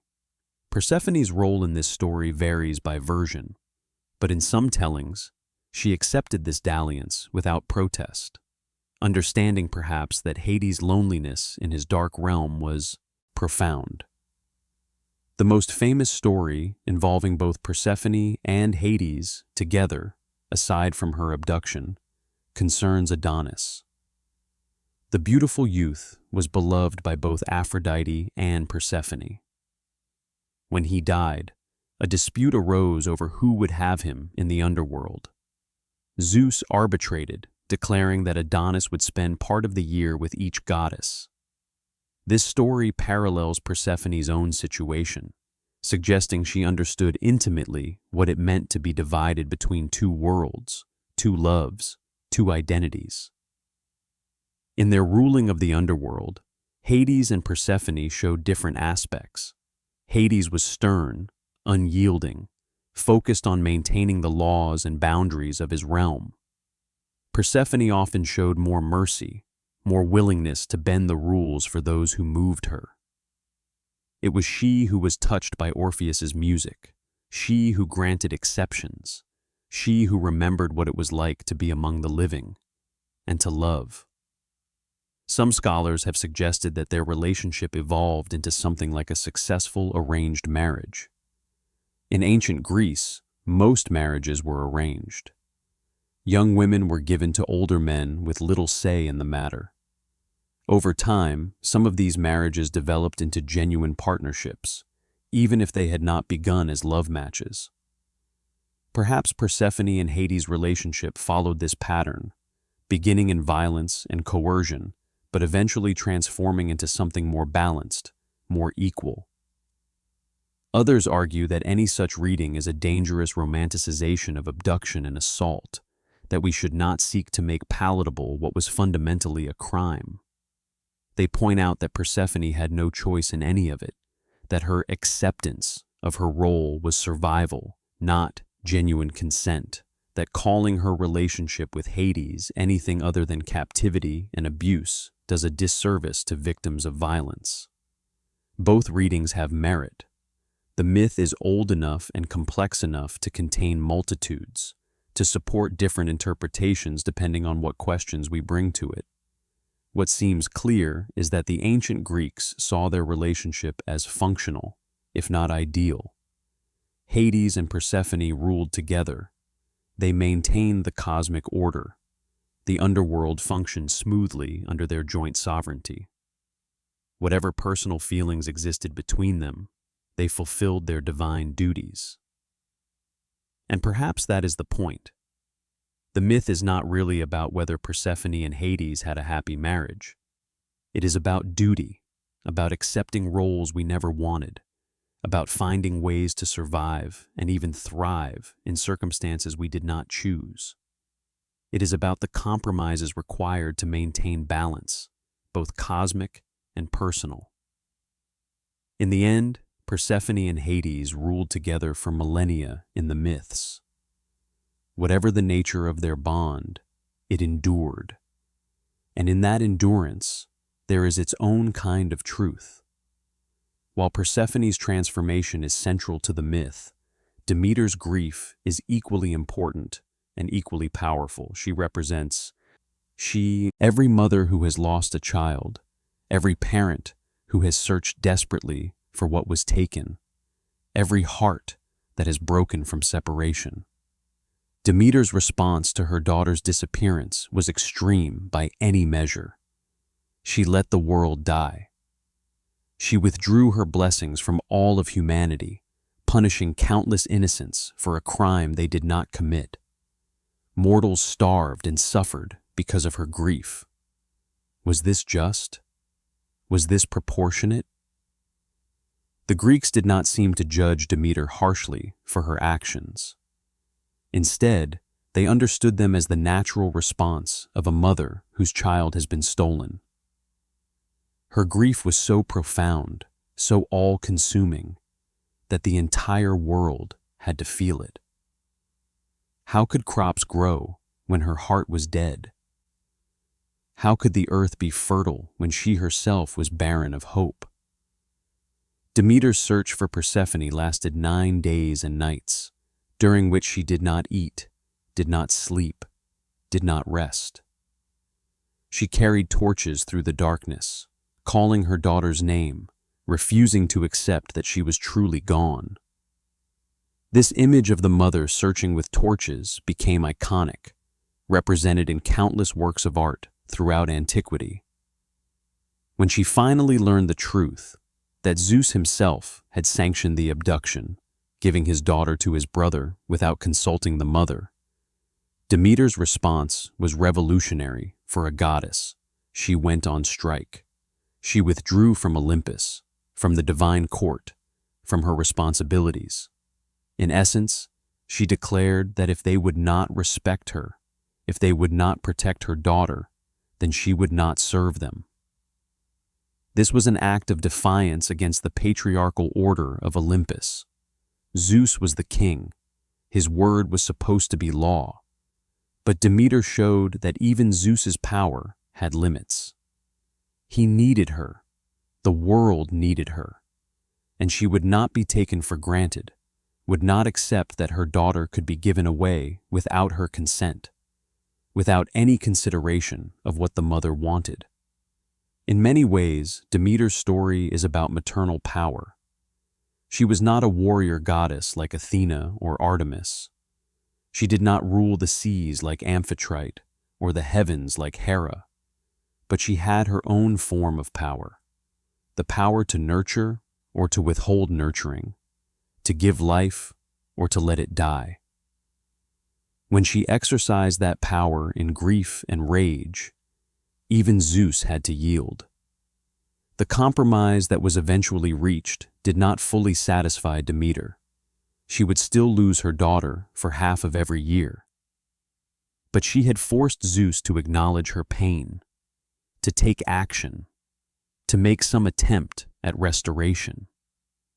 She had proven that a mother's love could move even the king of gods. Demeter's grief during Persephone's absence each year never diminished. Every autumn, when her daughter descended once more into the underworld, Demeter would mourn as if it were the first time. The world would die again, would grow cold again, would wait in barren silence. Her grief was not something that faded or became easier to bear. It was renewed eternally, fresh each time. This aspect of the myth resonated deeply with ancient Greeks. They understood that some losses never heal, that certain pains remain raw no matter how much time passes. Every year, when winter came and the fields lay empty, they saw in the dead earth a reflection of Demeter's unending sorrow. But they also saw something else, the promise of return. Because Demeter's grief was not the end of the story. Every winter was followed by spring. Every loss was followed by reunion, at least partial reunion. The myth promised that even the deepest grief could be survived, that joy could return even after the darkest times. Demeter's role in the Eleusinian Mysteries was central. The rites celebrated not just Persephone's return, but also Demeter's endurance, her strength, her refusal to accept loss as final. She was the mother who searched, who fought, who changed the world to get her daughter back. She was the goddess who turned grief into action, who used her pain as a tool to reshape reality. In some versions of the mystery teachings, initiates learned that they too could survive death, that the soul could endure just as Persephone had endured her time in the underworld, just as Demeter had endured her daughter's absence. The mother's love became a metaphor for divine love, for the cosmic forces that refused to let death be the final word. Demeter's story also speaks to the experience of aging and change. Every mother must eventually let go of her child, must watch them grow up and away, must accept that the perfect unity of early childhood cannot last forever. The daughter will have her own life, her own loves, her own journey. The mother must learn to live with partial presence rather than total possession. This is never easy. The myth does not pretend it is. Demeter grieves every time Persephone leaves, but she also celebrates every time Persephone returns. She learns to live with the cycle, to find meaning in the rhythm of presence and absence, connection and separation. In modern readings, Demeter has become an icon of maternal devotion and power. She represents the fierceness of a mother's love, the lengths to which a parent will go to protect their child. But she also represents the necessary letting go, the acceptance that children must have their own destinies, even when those destinies take them to places the mother cannot follow. The relationship between Demeter and Persephone, for all its mythic grandeur, reflects something deeply human. The bond between mother and daughter is one of the most powerful relationships in human experience. It is where we first learn love, first experience trust, first understand connection. When that bond is violated or severed, the pain is proportional to the depth of the connection. But the myth also shows that the bond can survive even the most traumatic disruptions. Demeter and Persephone's relationship was forever changed by the abduction, but it endured. They found a way forward, a compromise that allowed them to maintain their connection even across the boundary between life and death, earth and underworld, light and shadow. In the drama of Persephone's abduction, one goddess often receives less attention than she deserves. Hecate, the goddess of crossroads, magic, and the night. Her role is subtle but significant, offering a third perspective beyond mother and daughter, captor and captive. Hecate was an ancient goddess, possibly pre-Greek in origin, who was adopted into the Olympian pantheon without losing her distinct and somewhat foreign character. She was associated with liminal spaces, with boundaries and transitions, with the moments between day and night, life and death, known and unknown. On the day of Persephone's abduction, Hecate was in her cave when she heard the young goddess's scream. She did not see who took Persephone, but she heard the cry and recognized it as a sound of violation and terror. Alone among the gods, she responded to that cry, even if she could not prevent what had occurred. When Demeter began her desperate search, it was Hecate who came to her with information. She could not give the grieving mother all the answers, but she could confirm that something terrible had indeed happened, that Demeter's instincts were correct. She could offer companionship in the search, bearing her own torches alongside Demeter's as they sought the truth. Hecate accompanied Demeter to Helios, the sun god, and it was there that they finally learned the full story of what had happened. After Persephone's return and the establishment of the seasonal cycle, Hecate took on a new role.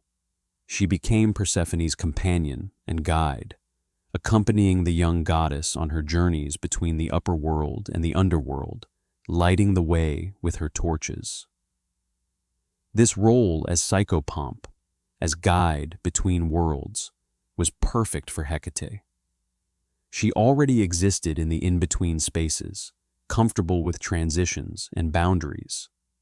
She could help Persephone navigate the difficult passages between her two lives, her two identities, her two homes.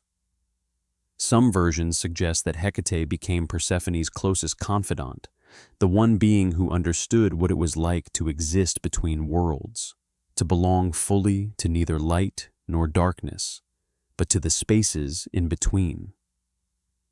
Where Demeter represented the world of growth and life, and Hades represented death and the underworld, Hecate represented the necessary passages between them. In art, the three goddesses were often depicted together: Demeter with her wheat sheaves, Persephone with her pomegranate, and Hecate with her torches. They formed a kind of trinity representing the full cycle of existence: birth, death, and the transitions between them. They were maiden, mother, and crone, though not in the simple way that phrase is sometimes used. Persephone was both maiden and queen. Demeter was mother, but also mourner. And Hecate was the wise witness who saw all and judged none. Hecate's torches have multiple symbolic meanings. Light in darkness represents knowledge, awareness, the ability to see truth even in difficult circumstances. The torch illuminates but does not change what it reveals. Hecate showed Demeter the truth about what had happened to Persephone, but she could not undo it. She could only light the way forward. In the mystery traditions, Hecate took on increased importance. She was invoked at crossroads, those places where paths diverge and choices must be made. She was called upon in magic and in moments of transition. Women in childbirth called her name, for birth is the ultimate crossing from one state to another, from potential to actual, from unborn to living. Hecate also became associated with ghosts and restless spirits, with those who died before their time, or died violently, those who could not find their way to proper rest. As Persephone's companion, she understood both the living and the dead, could communicate with both, could help souls make the transitions they needed to make. In some ways, Hecate represents what Persephone might have become without Demeter's intervention, a goddess of the in-between, comfortable in darkness, knowledgeable about death, powerful but solitary. Hecate had no famous mother searching for her, no seasonal cycle marking her presence and absence. She simply existed, eternal and alone, in the spaces others feared to enter. But in her relationship with Persephone, Hecate found something like companionship. The younger goddess, transformed by her journey to the underworld, had become someone who could understand Hecate's perspective, who had seen what Hecate saw, who knew what Hecate knew. Together, they formed a bond based not on similarity, but on shared understanding of darkness and transition. Hecate's role in the myth reminds us that transformation often requires a witness, someone who sees what happens and can testify to it, even if they cannot prevent it. She could not save Persephone from abduction, but she could hear the cry, could bear witness to the violation, could help piece together what had occurred. And later, she could help Persephone navigate her new reality, could light the way on difficult journeys, could offer the steady presence of one who understands. In modern interpretations, Hecate has become increasingly popular, especially among those drawn to goddess spirituality and witchcraft. She represents independence, wisdom born of experience with darkness, power that does not require approval or validation from others. She is the goddess who does not need rescuing because she has learned to navigate danger on her own terms. But in the context of Persephone's myth, Hecate also represents something else: the importance of witnessing, of believing those who say they have been harmed, of taking testimony seriously even when we cannot undo what has been done. She heard Persephone's cry and did not dismiss it. She helped Demeter search and did not tell her to give up. And she continued to support Persephone through all that followed, a constant presence in a story of upheaval and change. The story of Persephone's abduction and return was not just a myth told around fires or written in ancient texts. It shaped ancient Greek culture in profound ways, influencing everything from agriculture to philosophy, from art to understanding of the afterlife. The most obvious impact was on the agricultural calendar. The Greeks organized their year around the cycles of planting and harvest, and Persephone's myth provided the divine explanation for these cycles. When grain was sown in autumn, it was thought of as descending into the earth, like Persephone descending to the underworld. The seeds lay dormant through winter, seemingly dead, just as Persephone dwelt in darkness with Hades. But in spring, When the first green shoots emerged from the soil, this was Persephone returning, bringing life back to the world. The harvest in summer was the fullness of her presence.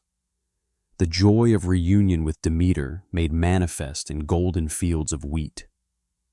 This was not just metaphor.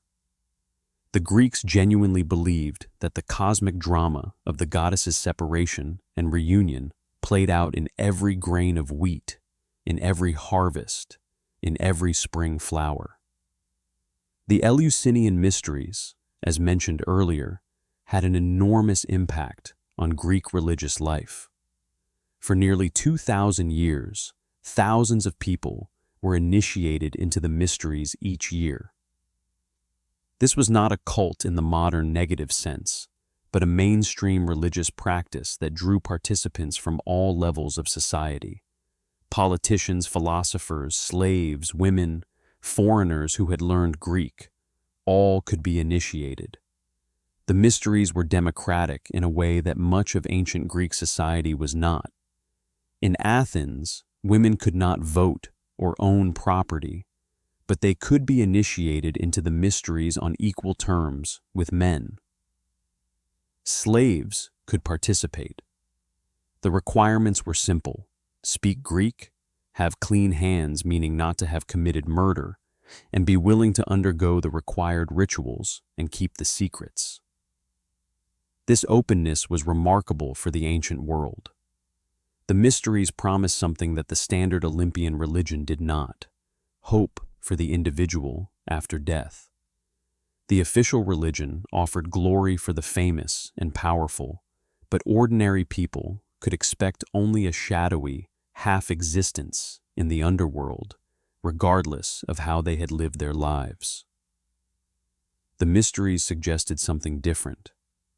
Through initiation, through witnessing the sacred drama, through participation in the rites, an individual could gain some kind of blessed fate after death. The exact nature of this blessing was part of the secret, but those who were initiated spoke of peace, of certainty, of no longer fearing death.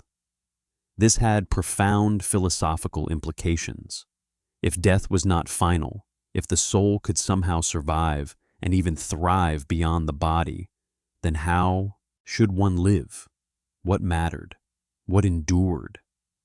These questions, raised by the mysteries, influenced Greek philosophy profoundly.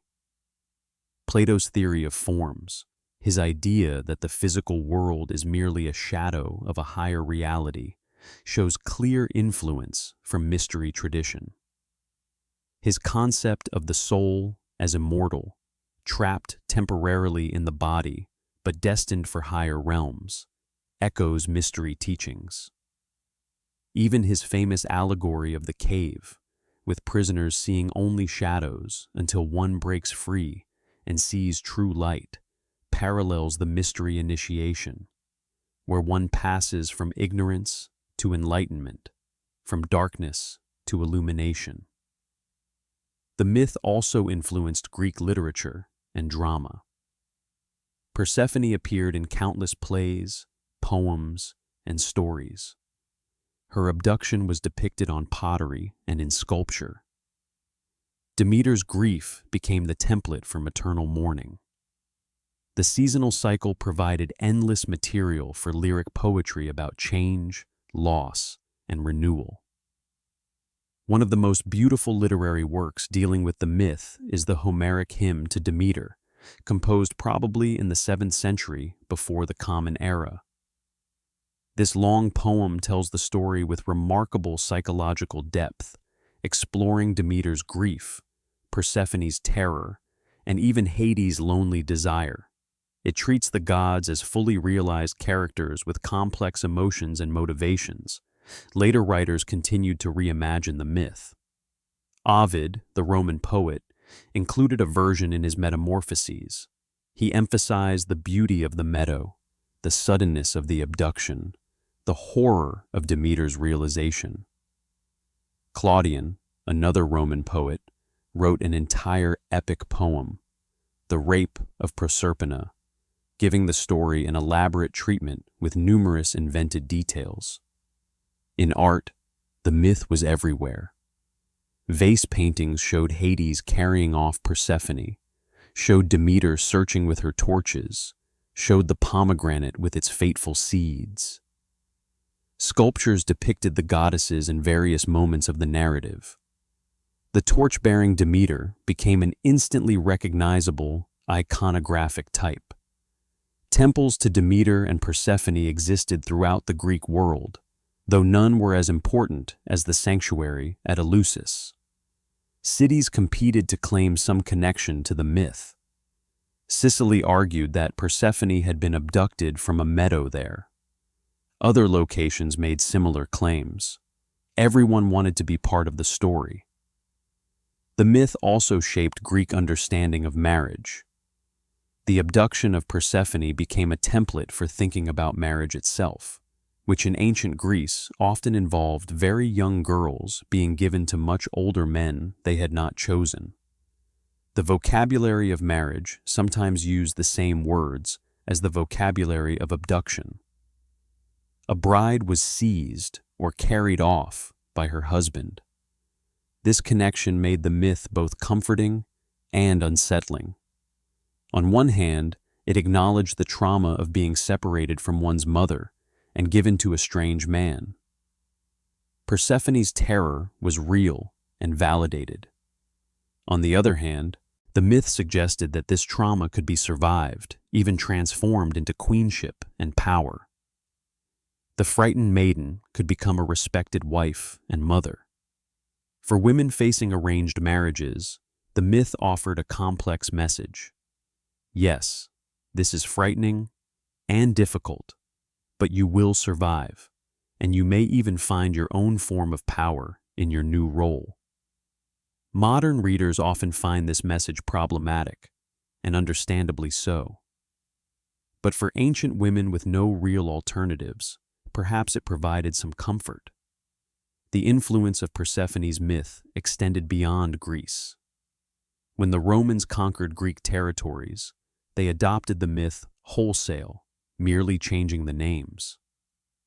Persephone became Proserpina, Demeter became Ceres, and Hades became Pluto or Dis. The essential story remained the same, and it continued to shape Roman culture as it had shaped Greek. Early Christians saw parallels between Persephone's descent and return and Christ's death and resurrection.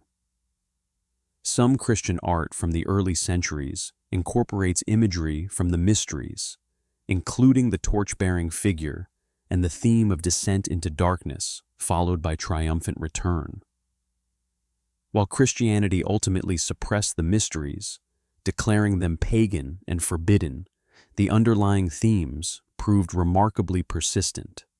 Modern interpretations and retellings. The myth of Persephone has experienced a remarkable renaissance in modern times, being retold and reinterpreted through countless lenses: psychological, feminist, literary, and more. Each era finds new meanings in the ancient story, proving its continued relevance thousands of years after it was first told. In the 19th and early 20th centuries, Persephone often appeared in Romantic and Victorian poetry, usually as a symbol of lost innocence or the beauty of spring. Poets like Swinburne, Tennyson, and others wrote about her with a kind of wistful melancholy, emphasizing her maiden aspect rather than her queenship. But as the 20th century progressed and feminist scholarship began re-examining old myths, Persephone's story took on new significance. Feminist scholars pointed out the myth's obvious themes of patriarchal power, with Zeus giving away a girl without her or her mother's consent, with Hades taking what he wanted by force. They highlighted Demeter's resistance to this patriarchal bargain and her successful forcing of a compromise. Some feminist readings celebrate Persephone's transformation into a powerful queen, seeing her eating of the pomegranate seeds as a deliberate choice to claim agency in her own story. Others criticize interpretations that make her complicit in her own captivity, arguing that this romanticizes abduction and abuse. Psychological interpretations, particularly Jungian ones, see in the myth a journey of individuation. Persephone's descent represents the necessary journey into the unconscious, into the shadow self, that is required for psychological wholeness. The innocent maiden must die so that the mature woman can be born. The comfortable relationship with the mother must be disrupted so that independent selfhood can emerge. Carl Jung himself discussed the myth in these terms, seeing Persephone's journey as a template for the difficult transitions required in maturation. The trauma is real, but so is the growth that can emerge from it. We must all, in some sense, descend into our own underworlds, confront our own shadows, before we can become fully ourselves. Modern retellings in fiction have become increasingly popular. The Song of Achilles and Circe by Madeline Miller sparked renewed interest in Greek mythology, retold from female perspectives. Margaret Atwood has engaged with the myth in poetry. Rachel Smythe's webcomic, Lore Olympus, has introduced Persephone's story to a new generation, reimagining it with contemporary sensibilities while maintaining mythic resonance. These modern retellings often wrestle with the problematic aspects of the original myth. How do you tell a story that begins with abduction without either glorifying violence or erasing the possibility of Persephone's eventual agency and power? Different authors handled this differently, but all recognize the challenge inherent in the material. Some retellings imagine Persephone and Hades meeting before the abduction, suggesting a relationship that existed prior to the violence, complicating the simple victim-perpetrator dynamic. Others maintain the abduction, but give Persephone more explicit agency in choosing to eat the pomegranate seeds and claim her queenship. Still others reimagine the entire scenario, turning it into a voluntary descent, a choice Persephone makes to escape her mother's overprotectiveness. Each of these approaches has merit and limitations. The ones that eliminate the violence entirely risk losing something important about the myth's power to speak to experiences of trauma. The ones that maintain the violence but add romantic elements risk normalizing abuse. The balance is delicate and probably impossible to achieve perfectly. In popular culture, Persephone appears in countless forms. She's a character in video games, a figure in young adult fantasy novels, a presence in television shows about mythology. Each interpretation reflects contemporary concerns and values, showing how living myths continue to evolve while maintaining their essential core. Contemporary pagans and goddess spirituality practitioners have embraced Persephone as well, seeing in her a powerful female figure who bridges life and death, light and darkness. She represents the necessity of descent, of facing darkness, of accepting that wholeness requires acknowledging difficult truths. Her story reminds us that transformation often comes through trauma, though this insight must be handled carefully to avoid glorifying suffering. Environmental interpretations of the myth have also emerged. Persephone's story can be read as humanity's relationship with the earth itself. We take what we want from the earth, violating her, forcing her into cycles of death and rebirth through our agricultural practices. The myth warns us about the consequences of such violations, showing how the Earth Mother might withdraw her blessings if pushed too far. Some see in Demeter's grief-induced withdrawal of the harvest a warning about climate change, about what happens when we damage our relationship with the living world. Just as Demeter let the world die in her sorrow, so too might the earth itself become barren if we continue to abuse it. The myth, in this reading, is ecological prophecy. Psychologists and therapists sometimes use Persephone's myth when working with clients dealing with trauma, particularly trauma involving sexual violence or family disruption. The myth can provide a framework for understanding the journey from victimhood to survival, to eventually finding some form of meaning or power in what was experienced.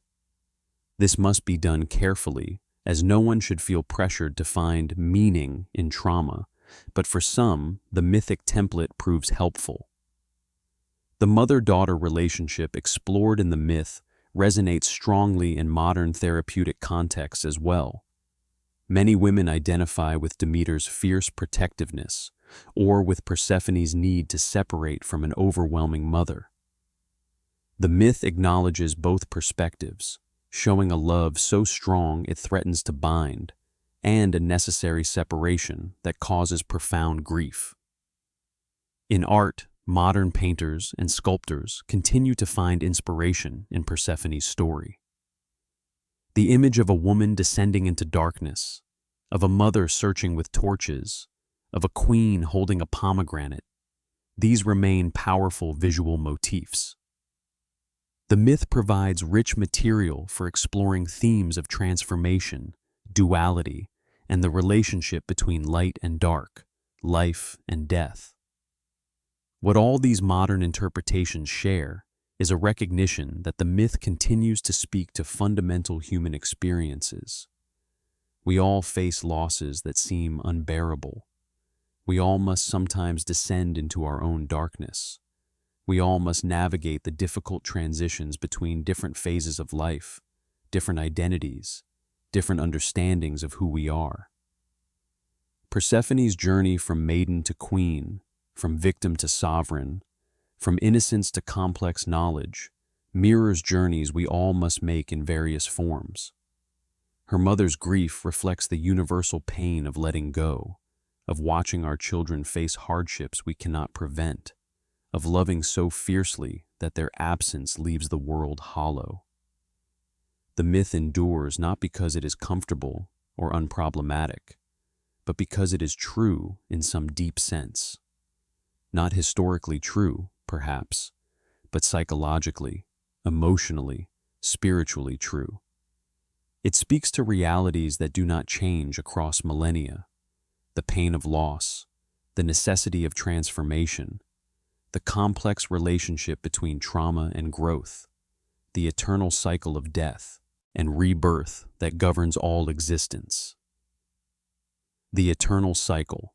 As we come to the close of this long journey through Persephone's myth, it is worth reflecting on what makes this story so enduring, so powerful, so relevant across thousands of years and countless cultural changes. At its heart, the myth of Persephone is about cycles. The seasonal cycle is the most obvious: spring, summer, autumn, winter, then spring again.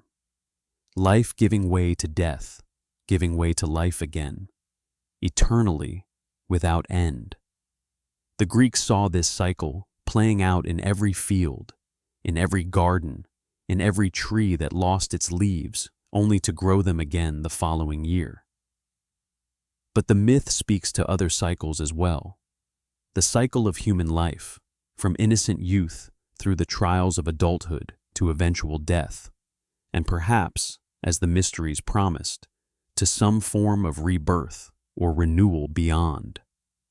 The cycle of relationships, particularly between parents and children, where intense early bonding must eventually give way to separation, independence, and a new kind of relationship that honors both connection and autonomy.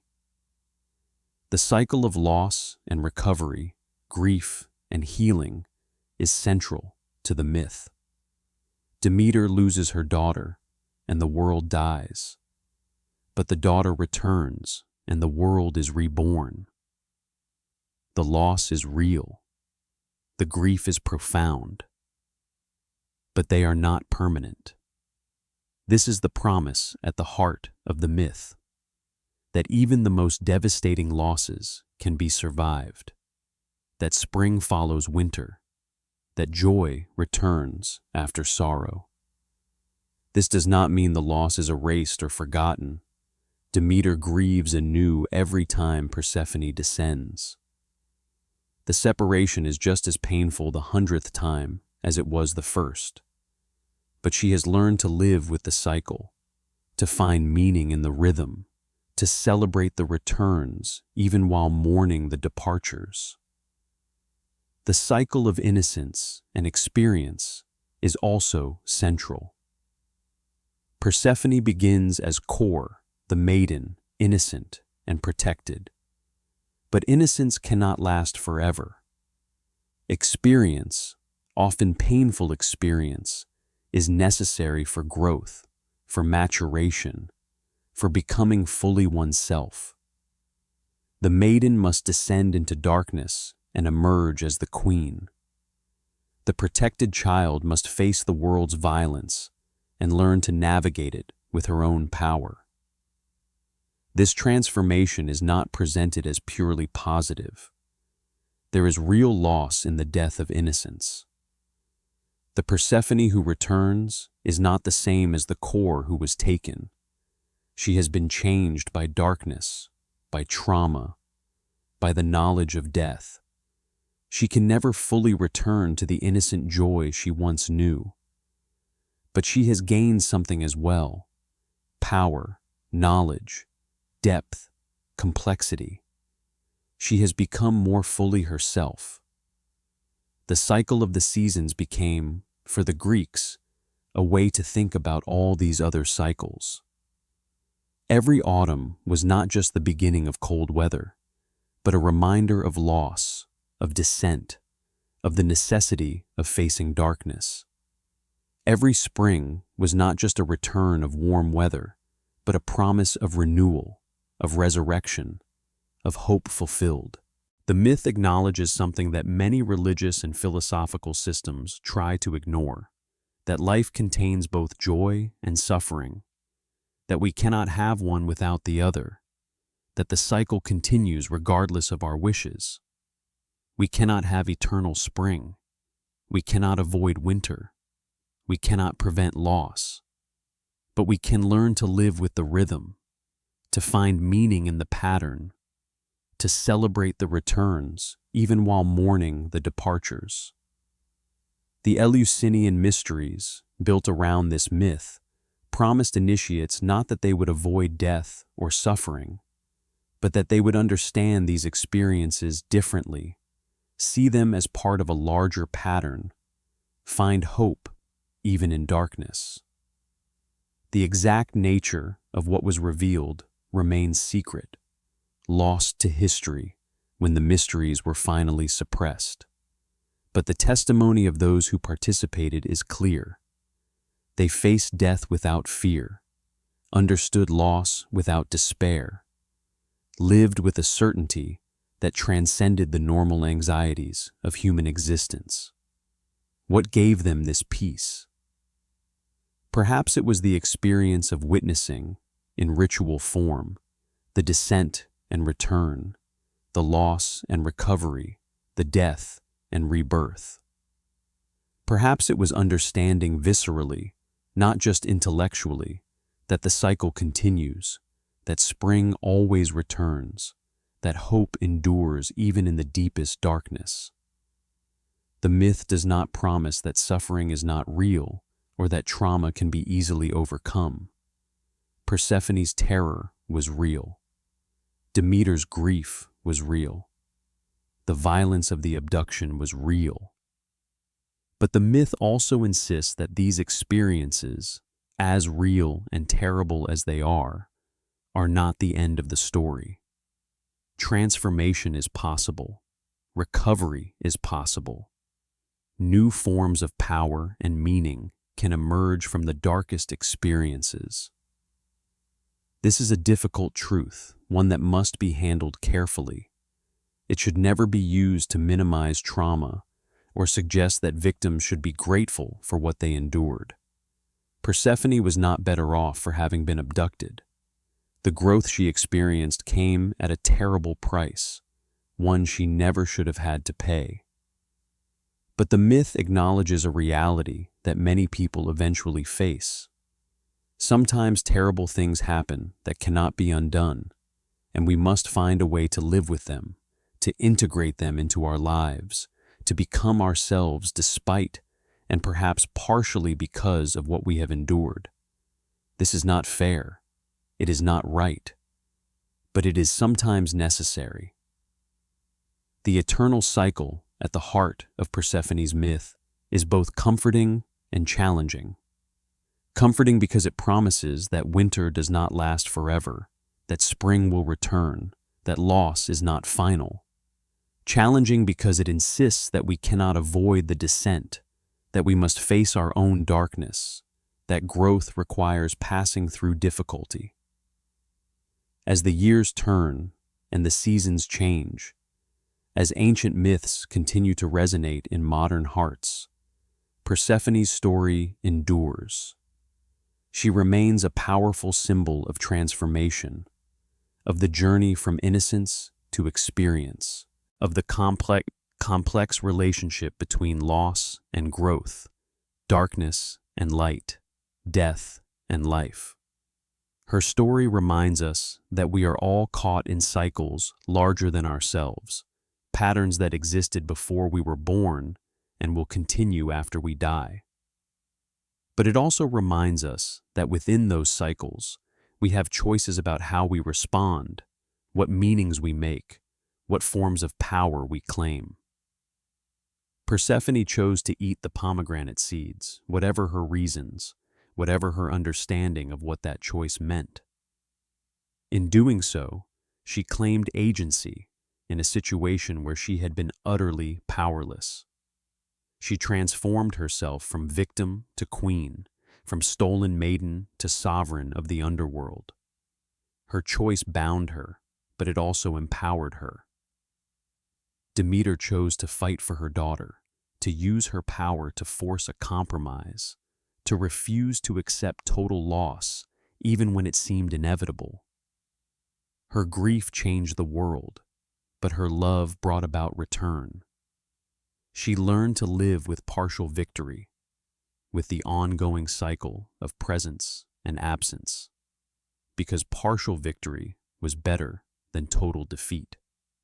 These choices, made by goddesses in mythic time, echo through the centuries, offering patterns we can follow in our own lives. When we face loss, we can grieve as Demeter grieved, using our pain as motivation to fight for what matters.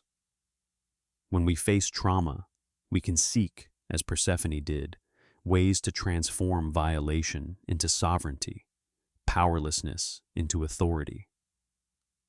The myth does not make these transformations easy or automatic.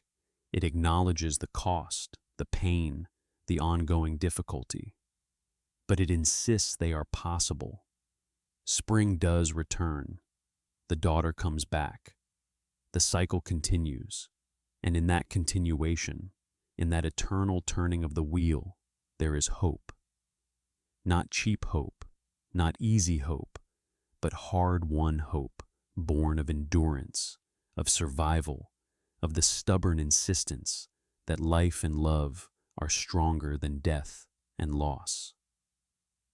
This is Persephone's gift, the legacy of her journey to the underworld and back. She shows us that we can descend into darkness and emerge again. We can face death and return to life. We can be transformed by trauma and still become powerful in our own right. We can lose everything and still find ways to go on.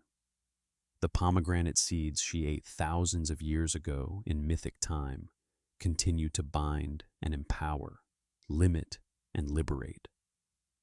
The torches Demeter carried continue to light the way for those who search in darkness. The compromise Zeus brokered continues to turn the wheel of the seasons, bringing winter and spring, loss and return, grief and joy. The myth is ancient, but it speaks to experiences that are always contemporary, always relevant, always real. Every person who has loved and lost recognizes something in Demeter's grief. Every person who has been violated and survived sees something of themselves in Persephone's transformation. Every person who has witnessed suffering and tried to help understands Hecate's role as compassionate witness. The gods may have faded, the temples may have crumbled, the mysteries may be lost, but the story endures, passed down through millennia, retold in every generation, finding new meanings while maintaining its essential truth. As long as seasons change, as long as parents love children, as long as innocence gives way to experience, as long as people face darkness and seek light, Persephone's journey will resonate. Her story is our story, her cycle is our cycle, her transformation is our transformation. She descended into the underworld and emerged as a queen. She was taken against her will and chose to claim sovereignty. She was lost and was found. She died to her old self and was reborn as someone new. And every spring, when the first flowers push through the last of the winter's snow, we see her return. Every time we survive something we thought would destroy us, we follow her path. Every time we find meaning in suffering, power in vulnerability, hope in darkness, we taste the pomegranate seeds she ate. The myth is not over. It continues in every life that embodies its patterns, in every heart that learns its lessons, in every soul that makes the difficult journey from innocence to experience, from powerlessness to agency, from death to life. Persephone's journey to the underworld was not just her journey, it is ours as well. And her return, her transformation, her queenship, these too can be ours if we are willing to face the darkness, eat the seeds, claim our sovereignty in the depths, and then return, forever changed, to bring spring back to the world. We have traveled far tonight, from the sunlit meadows of innocent youth through the darkest depths of the underworld and back again to the light. We have witnessed abduction and grief, transformation and return, loss and recovery. We have sat with Demeter in her sorrow and walked with Persephone into her power. We have seen how a myth born thousands of years ago continues to speak to fundamental human experiences. The story of Persephone is not comfortable. It contains violence and violation, trauma and tragedy.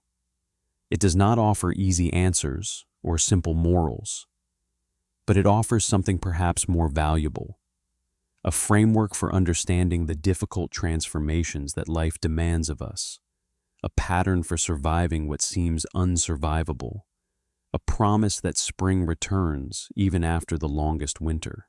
As you go about your lives in the days and weeks to come, you might find yourself thinking of this myth when you face your own descents, your own times of darkness and difficulty. You might remember Demeter's fierce love when you need to fight for someone you care about. You might recall Persephone's transformation when you need to find power in powerlessness, sovereignty in situations you never chose. And when spring comes, as it always does, when the first green shoots push through the cold earth, you might pause and remember the goddess who makes that return possible. Remember her journey, her choices, her eternal cycle between darkness and light. Remember that she is both maiden and queen, both core and Persephone, both innocent and experienced, both daughter and sovereign. The myths live on in us, in the patterns we recognize, in the stories we tell ourselves about who we are and how we survive. Persephone's myth is one of the oldest and most powerful because it speaks to experiences that do not change. Love and loss, innocence and experience, death and rebirth, descent and return. The cycle continues, the wheel turns, spring follows winter follows spring, eternally, without end, and in that eternal return, there is comfort, there is meaning, there is hope. Thank you for joining me on this journey into the realm of ancient myth. If you enjoyed this exploration of Persephone's story, please like this video and subscribe to Mystic Nightfall for more deep dives into the fascinating world of mythology. Until next time, may you find your own way through darkness into light. May your losses be followed by returns, and may you remember that spring always comes again. Good night.